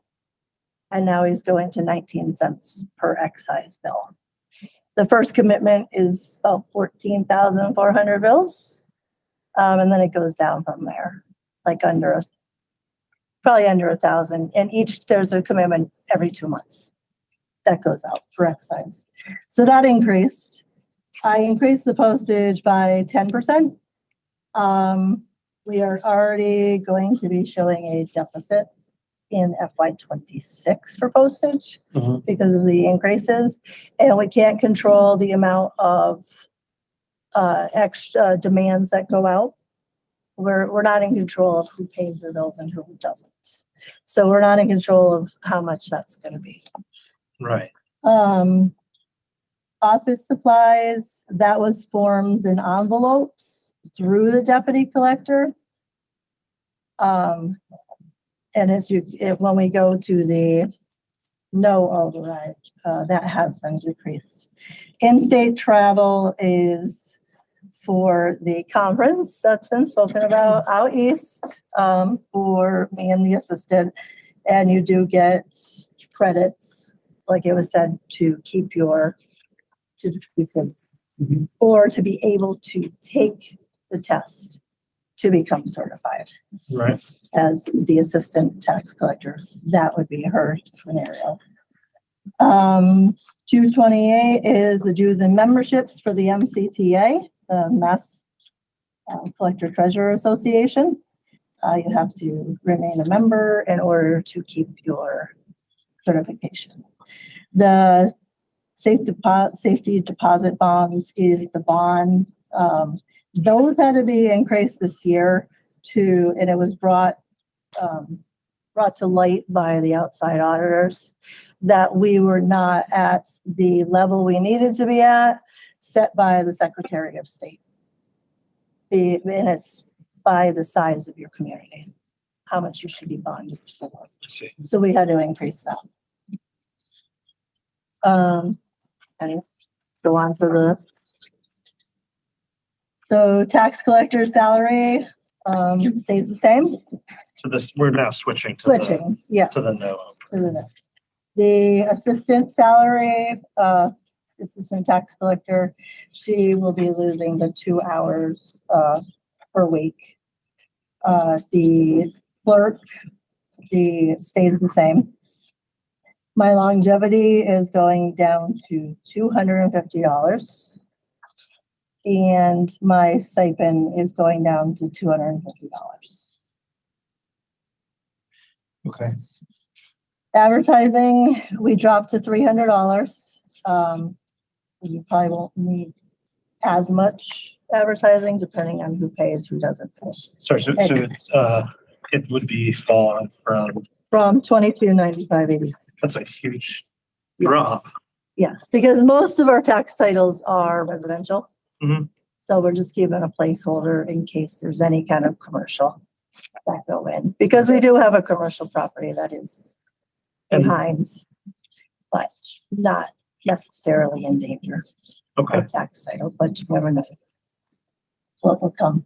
I lowered the recording deeds down to 10 deeds. That will affect me being able to take properties in tax title. There's a lien good for 3 years, as long as I can get that down. Hopefully people can pay. Education and training, I dropped it by $1,000.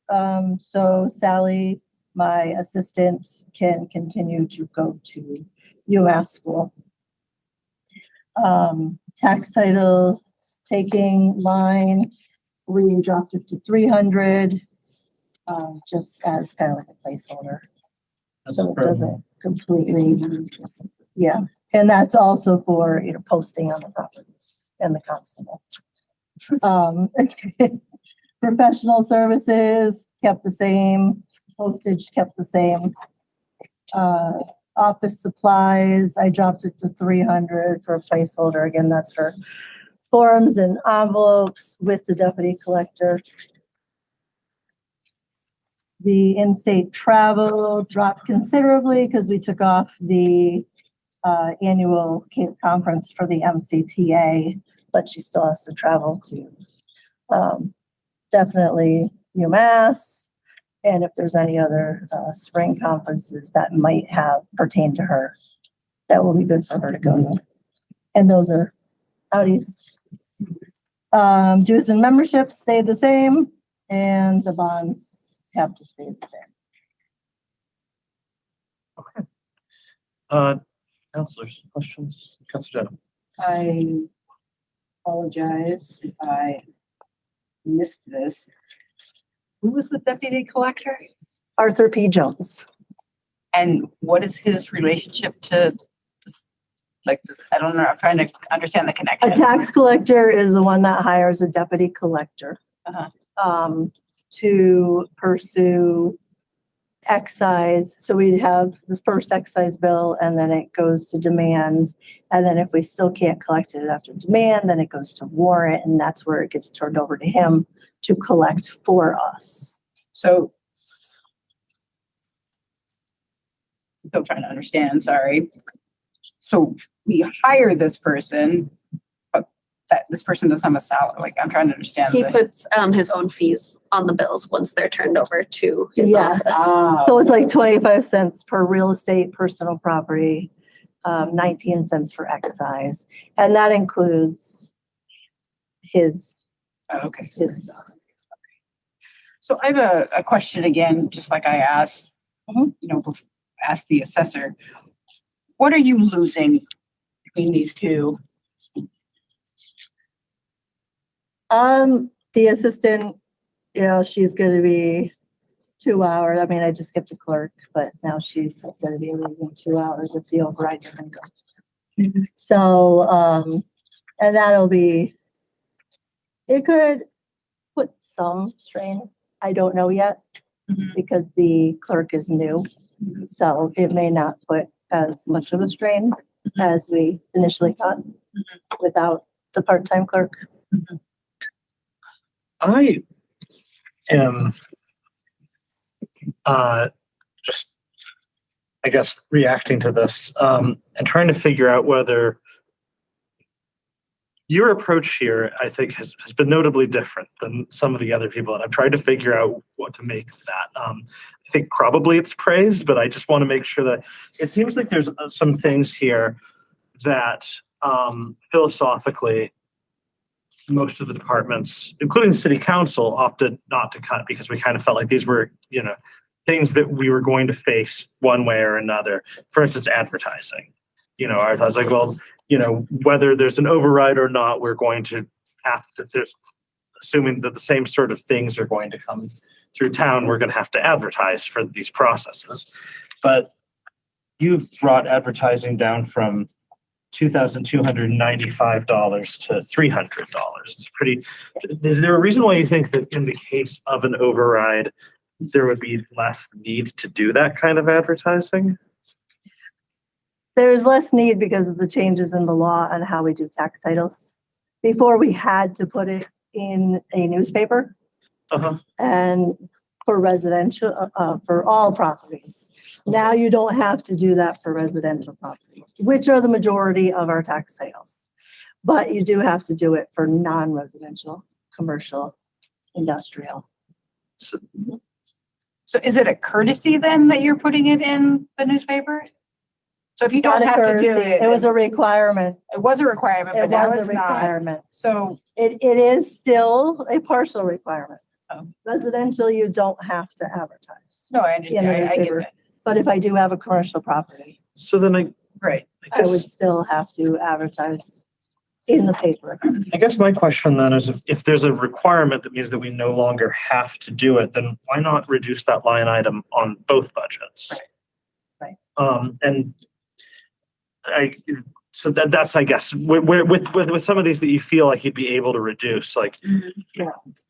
I'm just curious, like, is there a reason why it would be preferable to keep that amount of money? Like, say that we get an override. Because I do have some that are commercial, that are unpaid. We do have the 3 years, so I don't have to. Normally, we take the fiscal 25s. We would have taken the fiscal 24s by now. But there was changes in the law that were uncertain. They were still arguing about how to do it. The fiscal year 25s, I would normally have taken, or not taken yet, but by the end of this fiscal year. And there's 39 outstanding properties right now. So I don't foresee taking them by the end of this fiscal year. And we still have wiggle room, but fiscal 24 is most important at this point. Okay. That's because we'll lose our lien on the property and could lose money. okay. But Would you be able to just write us an email and just summarize that situation a little bit, just so that I have this whole thing is just such drinking from a fire hose that sometimes I'm like, I want to come back to this point, but I'd love to just see this in writing and sit on it when I haven't been doing this for, what are we at now, 2.5 hours, and sort of help wrap my head around it. Okay, so that's all. Councilors, any other questions before I open that to the public? I see Councilor Kwasinski. I did have an information question. That was, is there a reason not to send that information to all the councilors, since all 9 will be voting on the budget? And so that everyone on the council would be as fully informed of the issues? Not that I can think of. Not to drink from fire hoses. Sure, yeah, I'd say anything that I requested from somebody tonight, if you could just send it to the full council, that would be super. With the obvious caveat that none of us are to then jump into a thread and deliberate on it, but I think we all understand that. Okay, Daniel, say your hand. Yeah, just an informational point. Can the collector define taking? Because I don't think she really means that the city takes physical possession of the property.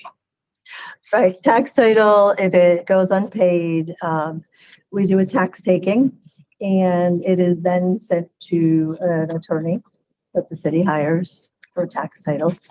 And they do every effort to work with the residents in order for them to redeem their properties out of tax title.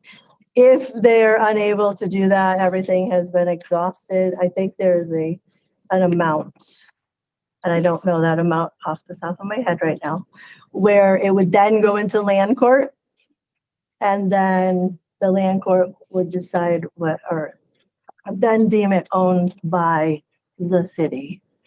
And then it would become city property. Thanks for the clarification on that. Okay, anyone else in the room before I turn it over to people online? None? Okay, Felicia, I see your hand. Yes, thank you. I had a question about the office supplies line item because I noticed that earlier, when the treasurer was presenting the central purchasing section, there was also a line item in that section of the budget for collector's office supplies. So I'm curious why you have office supplies listed in both budget sections. Those office supplies are strictly from the deputy collector. What he uses to mail out the bills, the forms and the envelopes. The office supplies in the purchasing are like calculator or pen or calculator tape, stuff like that. My office supplies, my budget is strictly related to the deputy collector. Thank you. Well, Any other questions on the collector? No, all right.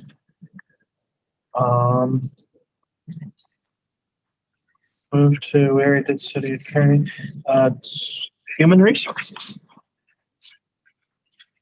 So, this is with the override. I mean, we've really tried to keep our budget pretty tight to start. We don't really add a lot to it. So, for both my salary and my admin, those will be remaining the same. She is also pay plan. And for advertising, that will remain the same along with education and professional services did have a slight increase just due to increased membership dues and expenses around those things. Professional services includes, we have a benefits coordinator that is a contracted part-time position through the city. So that includes that, as well as we use a company, Custom Drug Testing, to do our random drug tests and alcohol screening for DOT employees. So that's what that will cover. I did remove the employment and engagement account, so that should not be there. That was something we had discussed previously, but that is not in the budget that I am presenting. Can I pause on that for just a second? What's going on? I mean, this isn't the, like, I want to say, like, I don't want to put this on, this is not the first time. This is every year that I've been on finance. There's been things where there's different versions of the budget floating around, and people, like, we just saw this with the last department, like, with the clerk, that it, you know, on some versions it was the same and on some versions it was different. Can we please just do a sweep and make sure this is cleaned up for like tomorrow? Because I just like these things coming up in like a public meeting like this is confusing. I don't believe it's changing the bottom number. I apologize. It most likely just didn't get updated, but the bottom number is 13,600 without the 1,000. So yes. Okay. Right. Proceed. Sorry. So that would be with the override, and then I can discuss the if the override doesn't go through if you'd like, or like have questions now. That's any fine. questions before we go to the no override? All right, go ahead. Sounds good. So if there is no override, we would be keeping both our positions, obviously no increases. And then I would be cutting out advertising completely and just using free advertising sources for positions and social media, which can get a little hairy, but we're going to try our best. And then education and training, we would just stick to our membership dues, and I would self-fund any training that I felt was essential.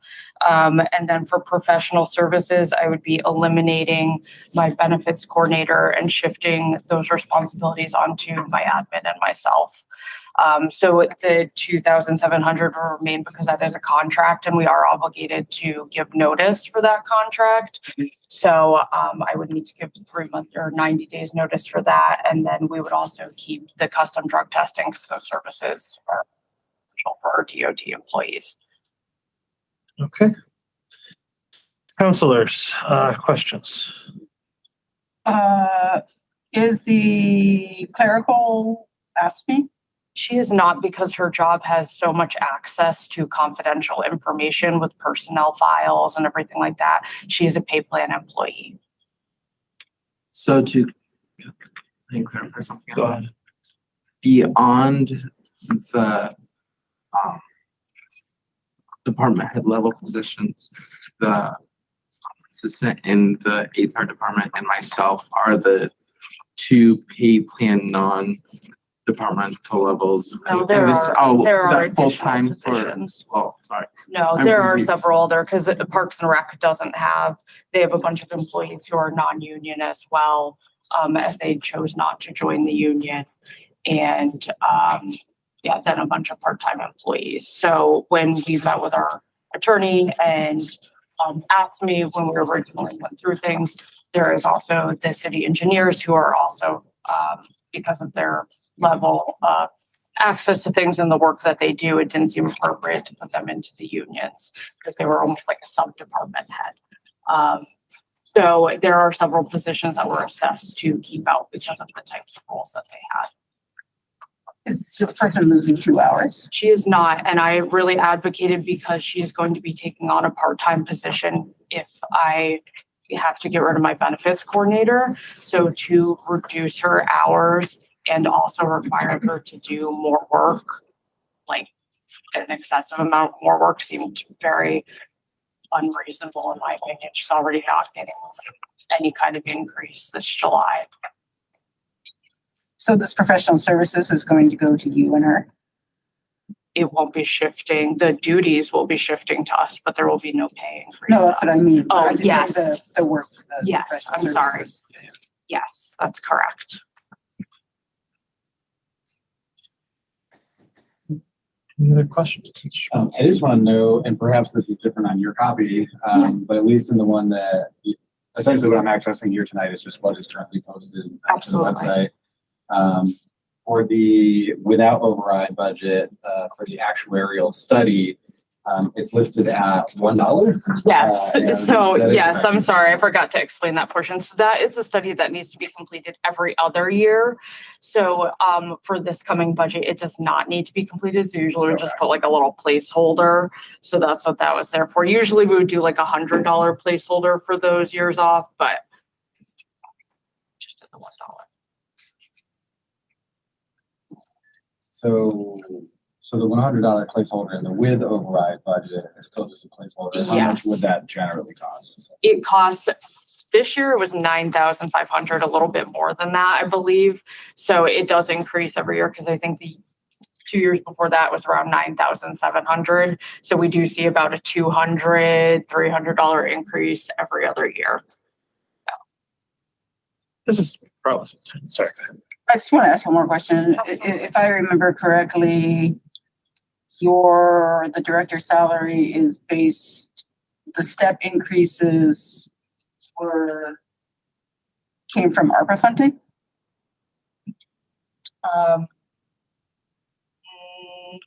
A couple years ago, the mayor had increased my hours to 40 hours back when we were hiring the police chief.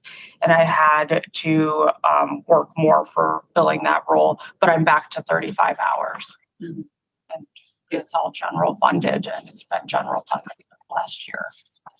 Can you confirm that, if those step increases came from ARPA funding? We reported ARPA funding to the federal government for admin expense for HR, correct?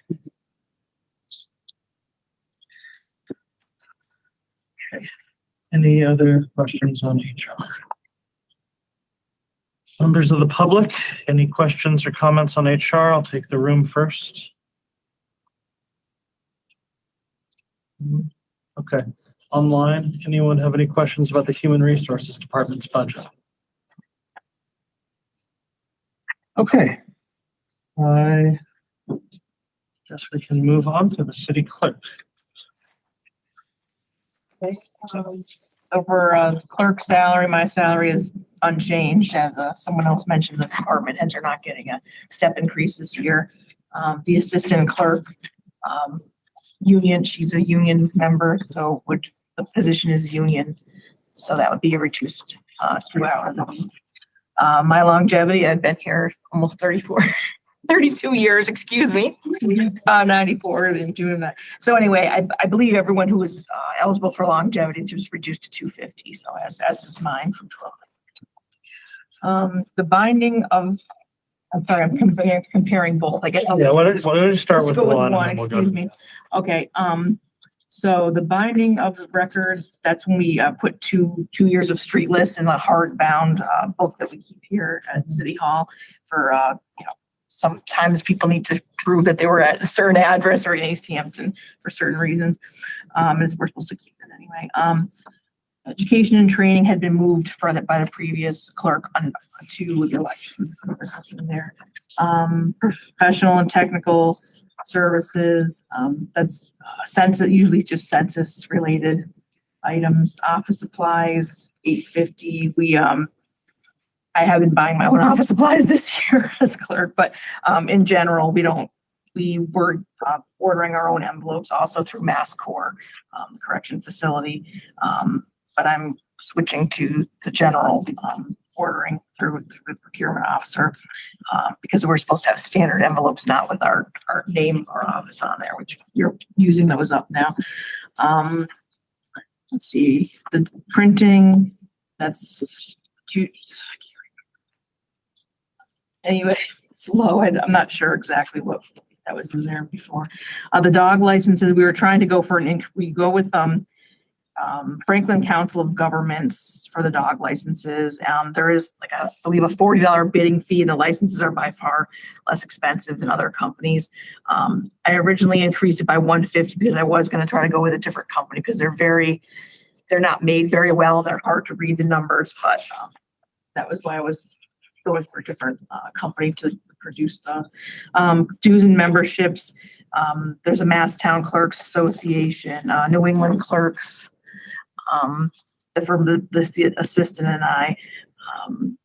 If you're not a member of the Mass Town Clerks or New England Clerks, and this you can't attend conferences, educational conferences and things. And the bonds, the assistant and I each have $100 bond, and $60 is for the safe deposit boxes. Some microphones there at the bank.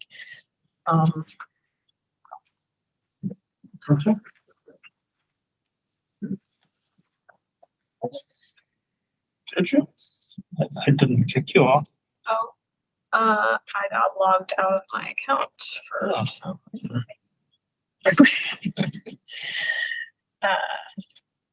Sorry. Oh, me somehow. Okay, do we want to start talking through with the over? Without the over. Without the over. Okay. Yeah, sorry, I mixed that up earlier. So yeah, the clerk salary is the same. The assistant clerk is union, would be reduced by the 2 hours a week. As I mentioned, the longevity is reduced from $12.50 to $2.50. Binding of records is not needed for this coming fiscal year. That's only every 2 years. As I mentioned, we bind 2 years of census books into one book. So I took that out. Education and training, that is under elections. Let's see. Office supplies. I reduced the office supplies. Professional and technical services. Printing is usually printing of street lists. It's very expensive this year, and at the mayor's suggestion, we have to make some available to the public, but we're going to just print a lot less of those. And we were only making $1 per book. And then if anyone wants digital copies or a physical printed copy, we charge 5 cents a page. The state allows us to charge. So I removed the travel and the dues. Those are not required for my position or the assistant's position. I'm a certified municipal clerk, and there is another level you could attain, but it's not required. And if I wanted to attend, I would go on my own, pay for myself. And we can't, the bonds and the safe deposit box unchanged because it's required. Councilor Denham. acknowledge, really what I think is a equity issue. Your longevity is $250 more than other people's longevity, and yet you went down to 250 like everybody else, and I'm not sure that that's necessarily fair. So there's no judgment there. I'm just acknowledging that I don't think that that's fair. Also, just for the public, I think it would just be helpful. For some reason, our camera is only zoomed in on Tom and I at this point. So if people could just make sure they're speaking up, and as comfortable as that is right now, I just want to make sure that there are other people speaking in the room. So it's just an acknowledgement. Okay. Sort of along these lines, we've noted a couple of places here where somebody, like a department head, did receive a very, very small bump. But also we're hearing that there were instructions that there would be no such increases. And so I just wonder if somebody could speak to where those discrepancies were coming from. Again, so last year, I think we multiplied the biweekly pay amount by 26.1, and this year was 26.125. It's where June 30th falls within the payroll week. That makes sense. We have like. I don't, yeah, it would, so I can't speak to that specifically, but the ones that are different, that's why. So these like tiny changes we're referring to is because even our department has like our pay scales are based off of an hourly rate. So if we have a difference in that week, if it would be a daily rate difference or whatever the 125 factor of that. Yeah, that makes enough sense, but I also share Councilor Schmidt's confusion as to why that's the case in some of these budgets and not others. But it's a So it has to do with the 4-day work schedule versus 5-day work schedule.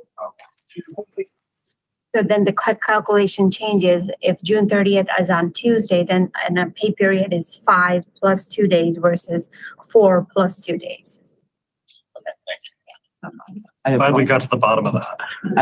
I apologize for not getting the words out correctly. I've been in this building over 13 hours now, so vocabulary is not coming. We're all very tired. We should all be nice to each other. Okay. Any other questions, councilors? I guess. I have a question. Sure. I guess it's really the same question. How is the city impacted differently between these two budgets? The main thing is, when I was the assistant clerk, I was never afforded the opportunity to attend any education or training.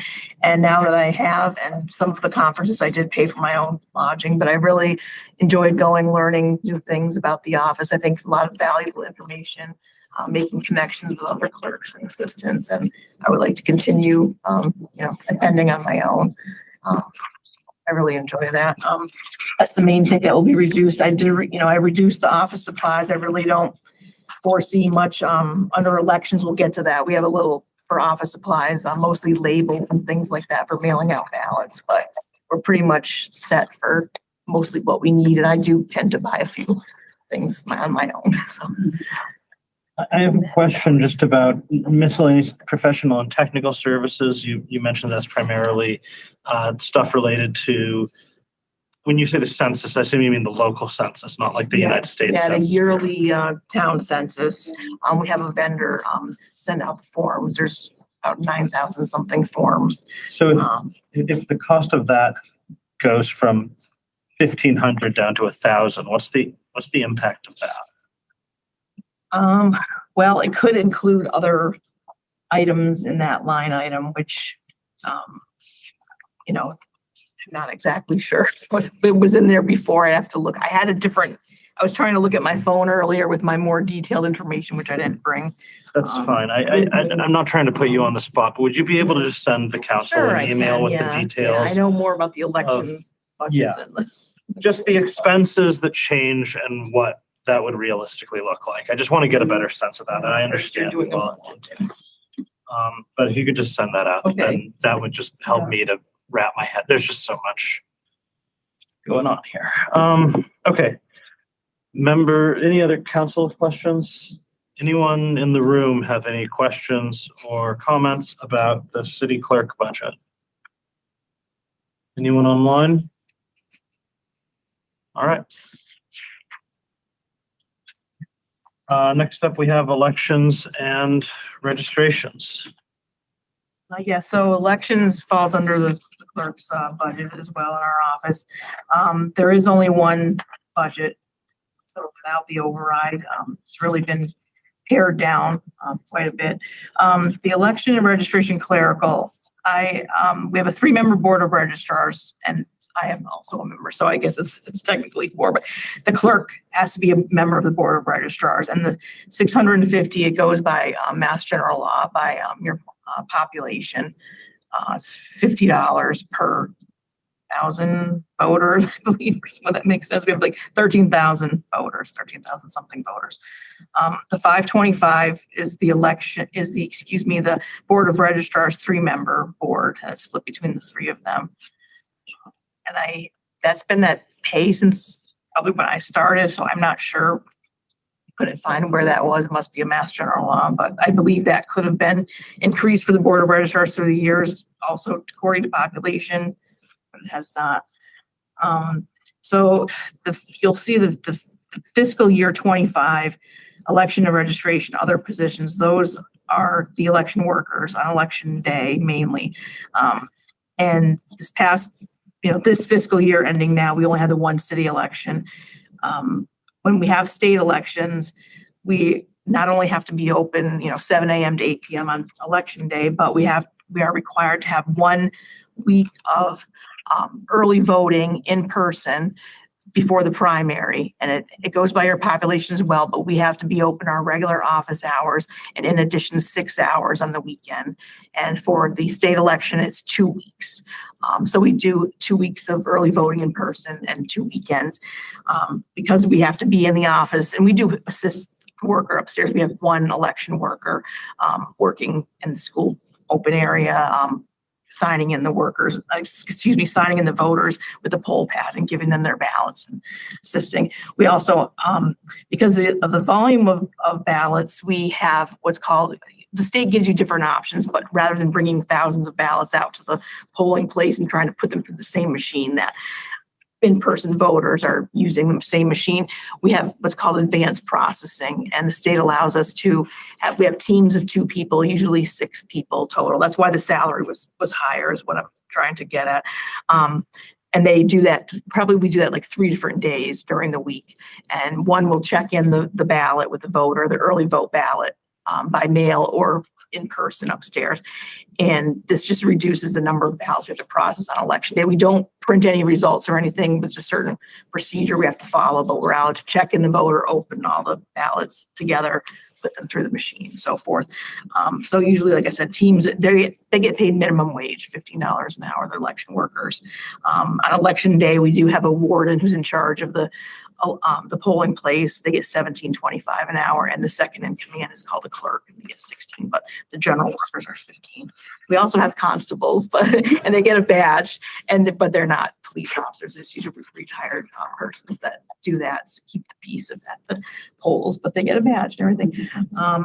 But yeah, because we have a state primary and state election this fall, that's why there will be increased costs for the early voting in-person staff and pre-processing of ballots. So let's see. So the 4,500, that is one thing that is a bit of an estimate. We pay, it's usually they charge us more, the company LHS, to program, to do these memory cards that we use on election day for programming of the machines to count the ballots. And it's more depending on what's on the ballot. And we've been told by the state with those pending 11, the questions on the ballot for November, it will most likely be a 2 page ballot, which I've never seen since I've been here since '94, and two-sided. So I was estimating that to be higher. That could not possibly, we won't spend all that, but I don't know how much that will cost. So I figured it's usually about 1,200 for the primary. And I was estimating the rest for the election. Primary will cost more because they're separate ballots. Let's see. The second thing is the tech and professional tech services, 11,850. Those are all fixed costs of service agreements. And let's see, we have 7 machines, image cast machines, because we have 5 polling places and 2 extra machines that we use during advanced processing. We're supposed to use separate machines from ones that are going to be used on election day. So there's a service agreement on those. There's one new fee is $300 now to use those poll pads that are essentially iPads that check in the voters. So that $600 is additional this year for each election. And then there's they call it it's a ranked choice software, even if we don't use it every year. And this other software gets combined. That's I believe $750 that we have to pay, like a license fee every year. So those are all like maintenance for the license and maintenance on the machines and the programming of the machines. The office supplies, like I said, it's mainly we use a lot of labels. We set out the ballots with a sticker, a label on there with their barcodes. So we can scan them in, and then a return label, and what labels are also. And then the printing supplies. We have to buy special paper rolls, they're $10 each, which is not a lot, but we go through quite a bit for those machines that at the polls that print out that little slip. And then for early voting, it's $35 each for these rolls that are stickers we stick on the envelope when they're voting early. So that's mainly what we're buying is labels and sometimes toner. We have an auto mark machine that we have to use that usually we have to buy a toner every election because it doesn't last, unfortunately. We try our best, but so that auto mark machine that can be used for voter assist. And this, we do not, for state elections and primaries, we don't have to pay for the programming for that machine. The state pays that, but for the city elections, we do, so. Yeah, quick question. Is it fair to assume that we're saving some, you mentioned the iPad devices that we use for voter check-in. Fair to assume that some of that is offset by saving money on printing, since otherwise they would have the binder with. I think so, yes. We do have one backup list though, but before we had the poll pads for the early voting, we would have a very large list that we'd have to keep track of. It keeps, it's better. Yeah, it keeps better track for us. But yeah, we'd have to print a paper list. Okay. Sorry, this is a 0, but the election and registration in-state travel, what is that? So I don't know why. Well, I guess that there were 2 different ones, excuse me. So the previous clerk had put, that was for my conference, the assistant clerk could go to some conferences as well. And then I just took it out completely. So I did have a request for 2,000 in there and then removed it. The override doesn't go. Okay. Yeah. Is there any certification there or anything that you're required to attend those? No, not required. No. I'm a certified municipal. There's a next level of another, municipal clerk designation, and there's one you have to be a clerk for 3 years to go for, which I can't. But I've been gaining educational points towards becoming a next certification by attending these. Yeah. Okay. So I just want to make sure you're not missing out on something. Yeah.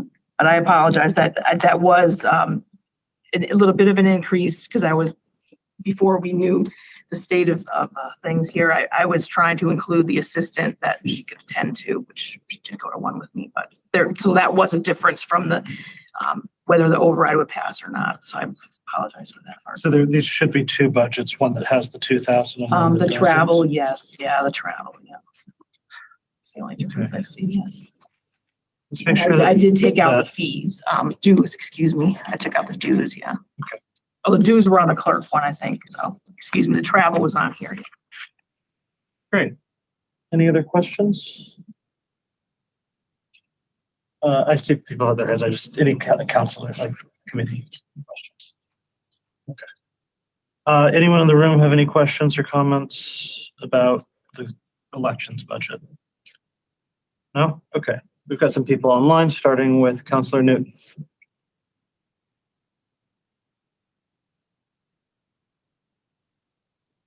Counselor Newton, could you unmute yourself?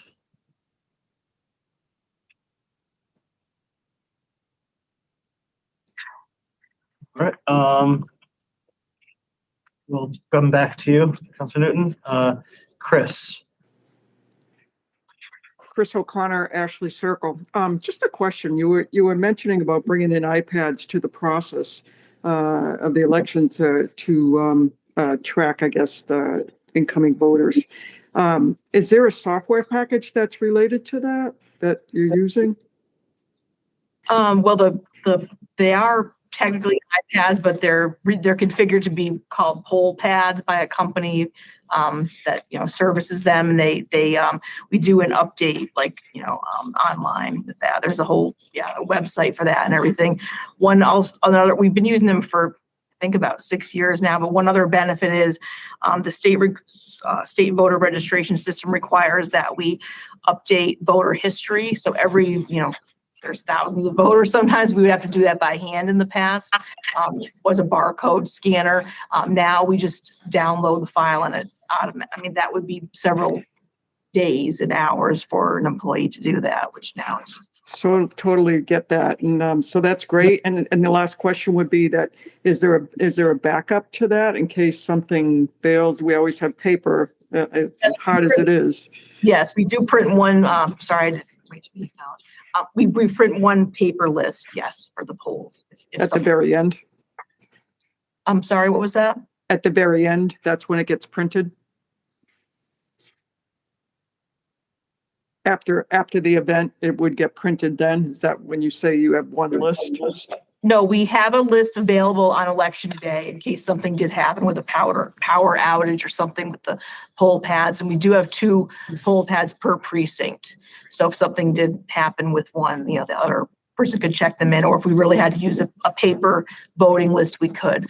As of now, the deadline to register to vote is 10 days before the election. So the paper list would be printed after the last day to register for the election. It would be updated. Excellent. Thank you very much. Okay. I'm going to try Counselor Newton again. Hi, sorry about that.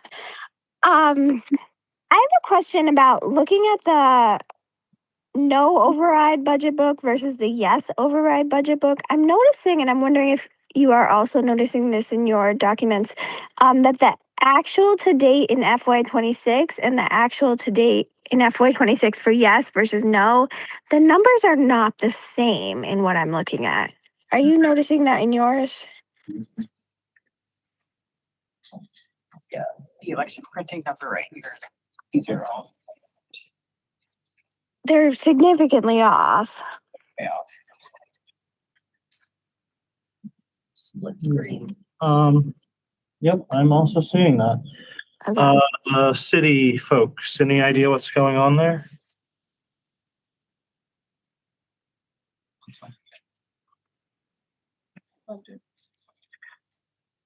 I will review it in the morning. Okay. If you wouldn't mind just letting us know. Yeah, if you could send us all an updated version, that would be great. Okay.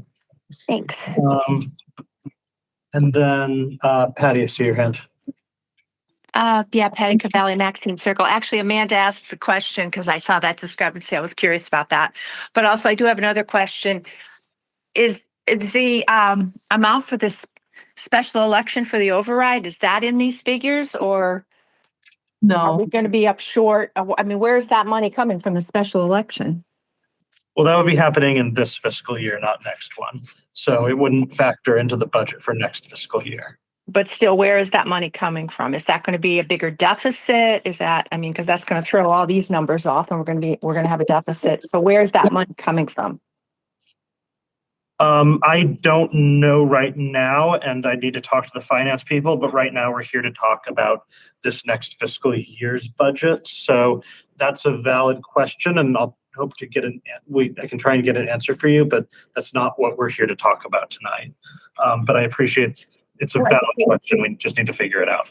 I do understand that, but doesn't a deficit of this year carry over to next year and affect next year's budget? I mean, I maybe I'm wrong. I guess I don't understand, but I thought if we have a deficit and we're short money, that carries over to next year. Isn't that going to mess up all these figures and then that's going to be a bigger deficit next year?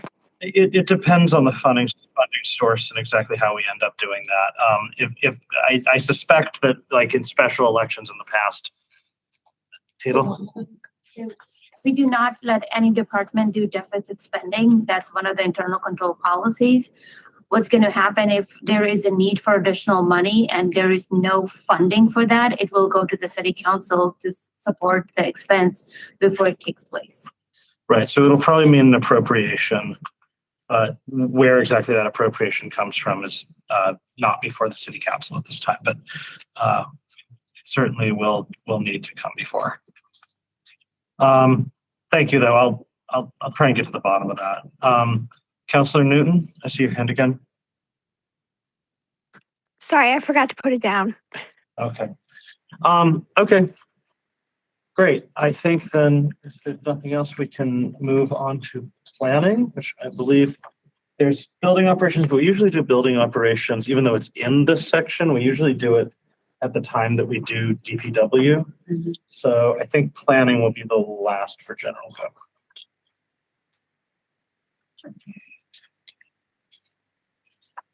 All right, so starting with override budget,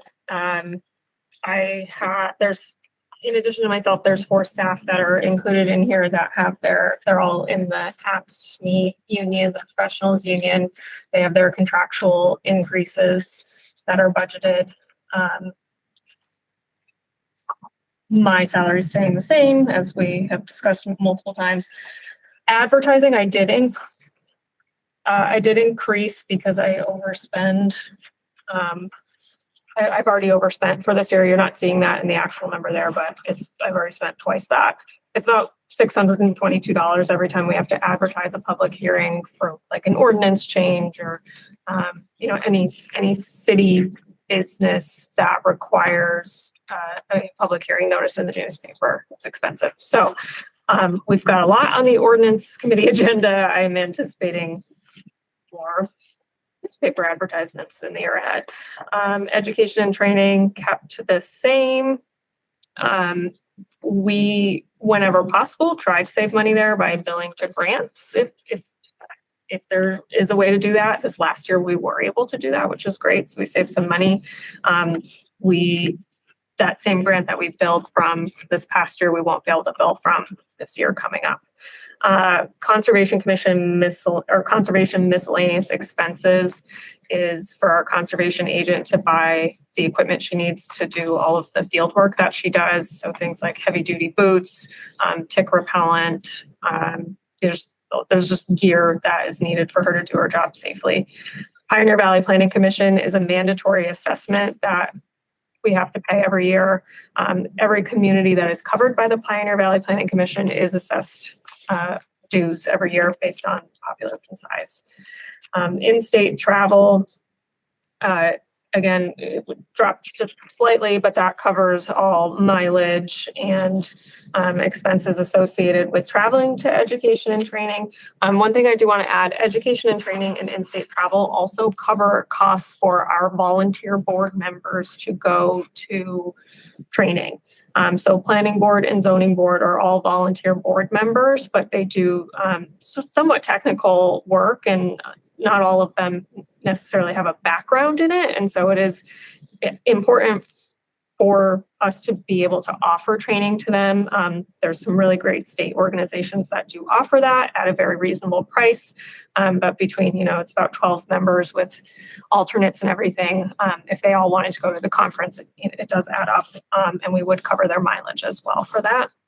And then dues and memberships, that covers the Massachusetts Association of Conservation Commissions, which is about $600, and a couple of American Planning Association memberships, which vary from like $450 to $600. So this actually doesn't quite cover it. I would, make up the difference myself for that, and cover my staff completely.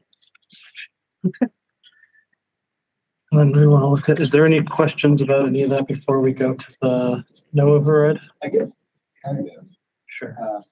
It's a little bit broader, but so you mentioned obviously advertising needed for hearings. Of course, we have an advertising budget in the council budget. We've seen advertising budgets on other departments, and so my question is really just, at what point are we deciding which pot of money that's coming from? Is that maybe, getting to the auditor's desk and then that's kind of? It's usually the board that it's associated with. So the planning board has to have public hearings on any zoning ordinance changes. They do a joint meeting with the ordinance committee, but the city council hearing is separate. So the city council would cover its own hearing and then the planning board covers its hearing. Gotcha. We could also use advertising. So, I don't have a budget for it this year, but we do a lot of public engagement, just the nature of what we do. And some, that could include printing out flyers or what have you. We've done that in years past. Moving forward, we won't do that unless we have grant funding for it. So without, yes, I'm sorry. Yes. Okay. So without override, the arts coordinator, it's actually so the account descriptions are not reflective of titles. So the arts coordinator is our arts and culture director, has 2 hours cut out of the budget. The conservation agent has 2 hours cut out of the budget, and senior planner has 2 hours cut out of the budget. Our associate planner was reduced to 20 hours per week from a full-time position in this no override budget. Advertising, I trimmed it back. I figure I'll just get crafty with word counts and do my best because it's by inch that we pay for it. Education and training, I cut out everything but just a minimal amount for our volunteer board members. Again, I really think it's important to be able to offer them the opportunity to understand their responsibilities and their role as planning board and zoning board members. So that is solely for them. I won't be offering any education or training opportunities to my staff. Conservation miscellaneous expenses, I reduced from 500 down to 300. Again, because this is safety related equipment for my staff member, I really didn't feel comfortable reducing it any further. Pioneer Valley Planning Commission, I don't have an option to cut. And in-state travel, that $300 is just to cover mileage for the volunteer board members if they travel to training. There is an annual conference in Worcester that is specifically for planning board and zoning board members and planning related positions. So there is some travel associated with that. Okay. Councilor Donovan. Just a quick clarification. I'm assuming that the conservation agent if the override makes 36, but if you subtract 2 hours, now they're making 28. And that either they make a lot per hour, or is this a 33,140?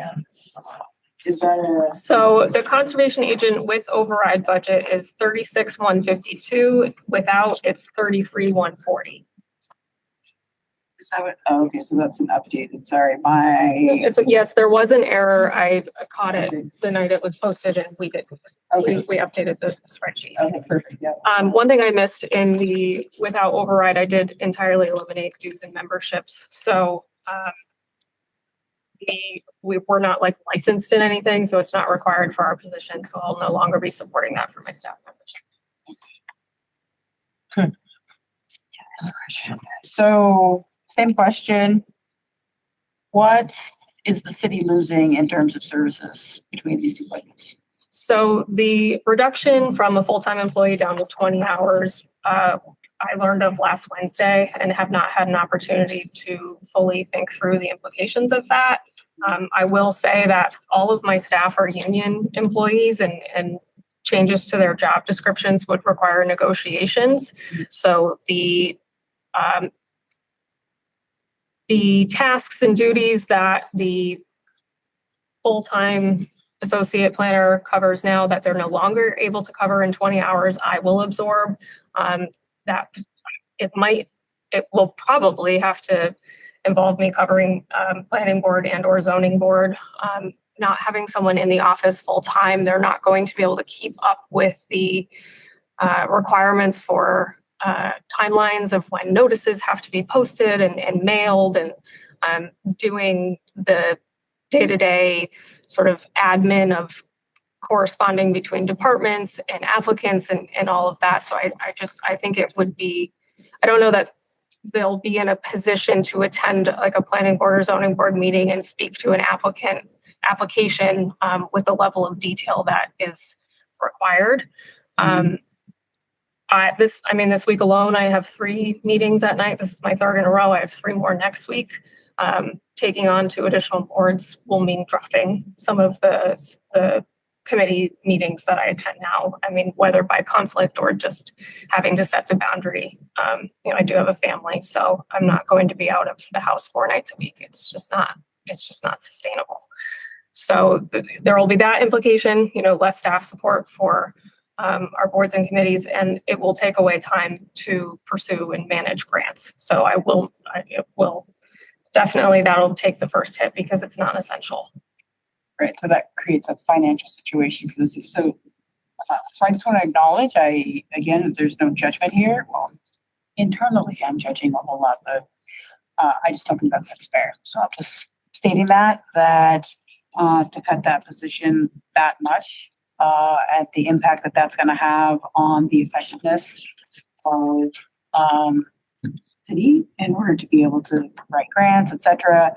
But also, I think it creates an undue burden on our director to take on that further responsibility. So I'm just acknowledging that. I'm just naming that at the moment. Councilor Schmidt, any questions? Not on the section. Okay. Anyone from the public have any questions on the planning budget? Comments, anything? Anyone online? Okay. So yeah, historically, we've been asked to look at building operation. Greg. Yeah, good evening, everyone. I just wanted to let you know that I am here. I'm Greg Nuttleman, Director of Public Works, if you did want to do building operations. Well, I suppose whatever works for everybody. I know it's been a long night, so. It has, but yeah, if you've sat through the whole thing to speak to this, I suppose we might as well just do it. In the past, for whatever reason, there have been a request that this be discussed at the same time as DPW. But if you're here and want to talk building operations, let's go ahead and do it.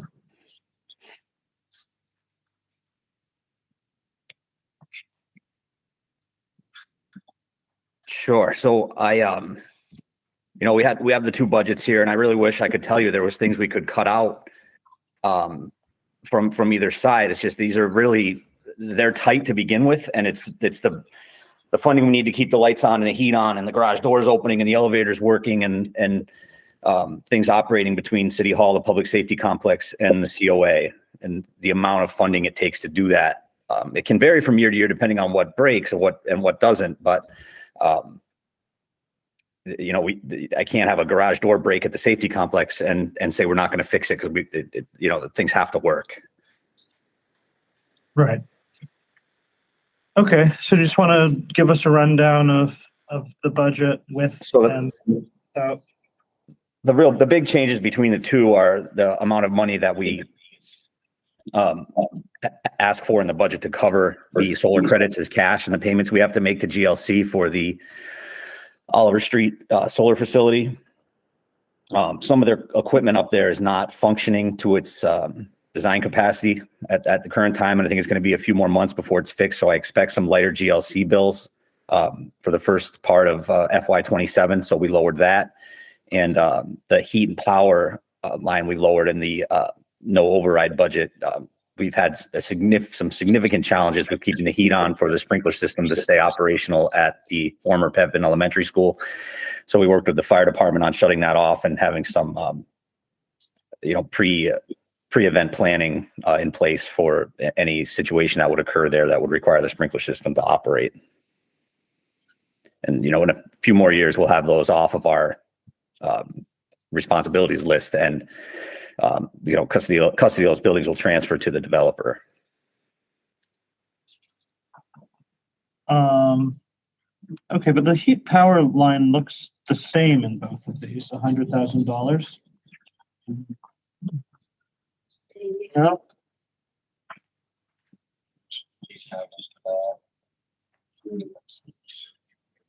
Heat fuel, I'm sorry. Heat fuel. Yeah, there's heat power and heat fuel. Okay. Yep, I see it now. All right, and so those are the two things that change. Yeah. Yeah. All right. And the solar funding, it's really just a pass through. The DPW, we just handle those bills. So the solar credits come back as checks from Eversource, close to free cash at the end of the year. And it's really it's an accounting thing that we're doing. It's not money that we're spending on anything. Okay. Councilors, any questions on building operations?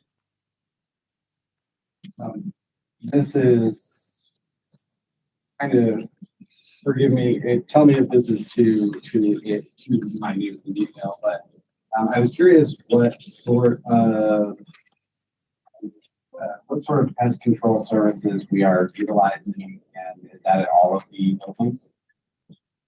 Yeah, City Hall, we have to protect the building from mice. We do have some issues there with mice getting into the building, and same with the safety complex and also termites at the safety complex.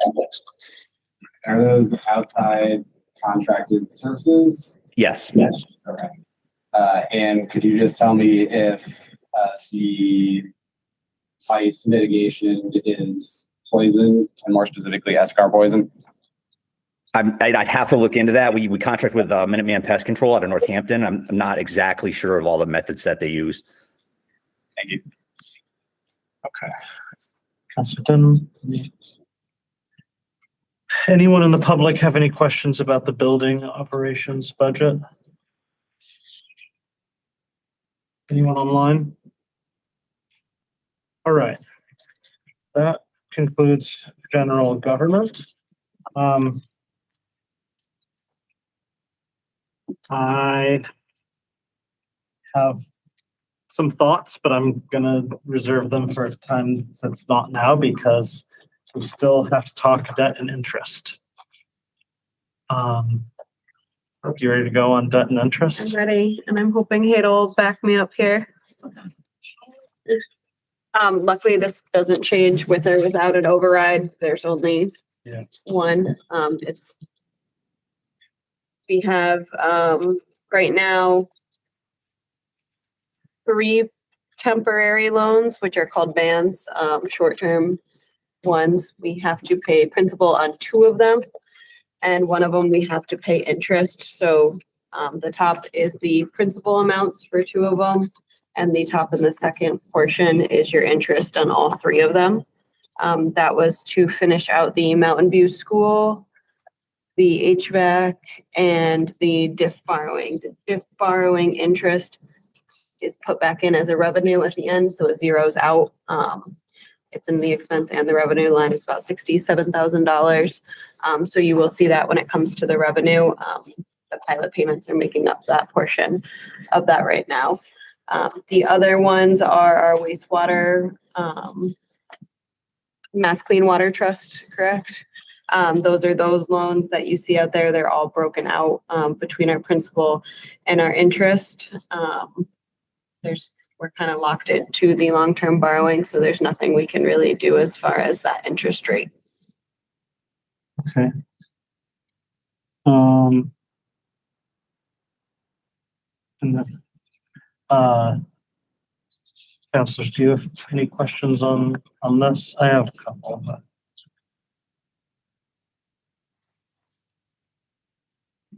All right, I'll go. So I think my one question, it's just because this has come up, was when we're talking about the way that we got to this space of needing to ask for an override, there was the idea that this money, like that this was the sort of the final component of the budget to come in, and that it came in higher than we expected. Is that? I think it came in like at a later time. So when we were originally looking at numbers, we didn't have the short-term ban amounts. So when we were originally looking at the amounts in a balanced budget, as soon as we added in the short-term ban amounts, that's when things started turning up. Unfortunately, calculating the short-term bans should not happen in the future. We have a plan to clean them up, is extremely difficult, and the way they were borrowed in a very confusing manner. So we are going out to bond.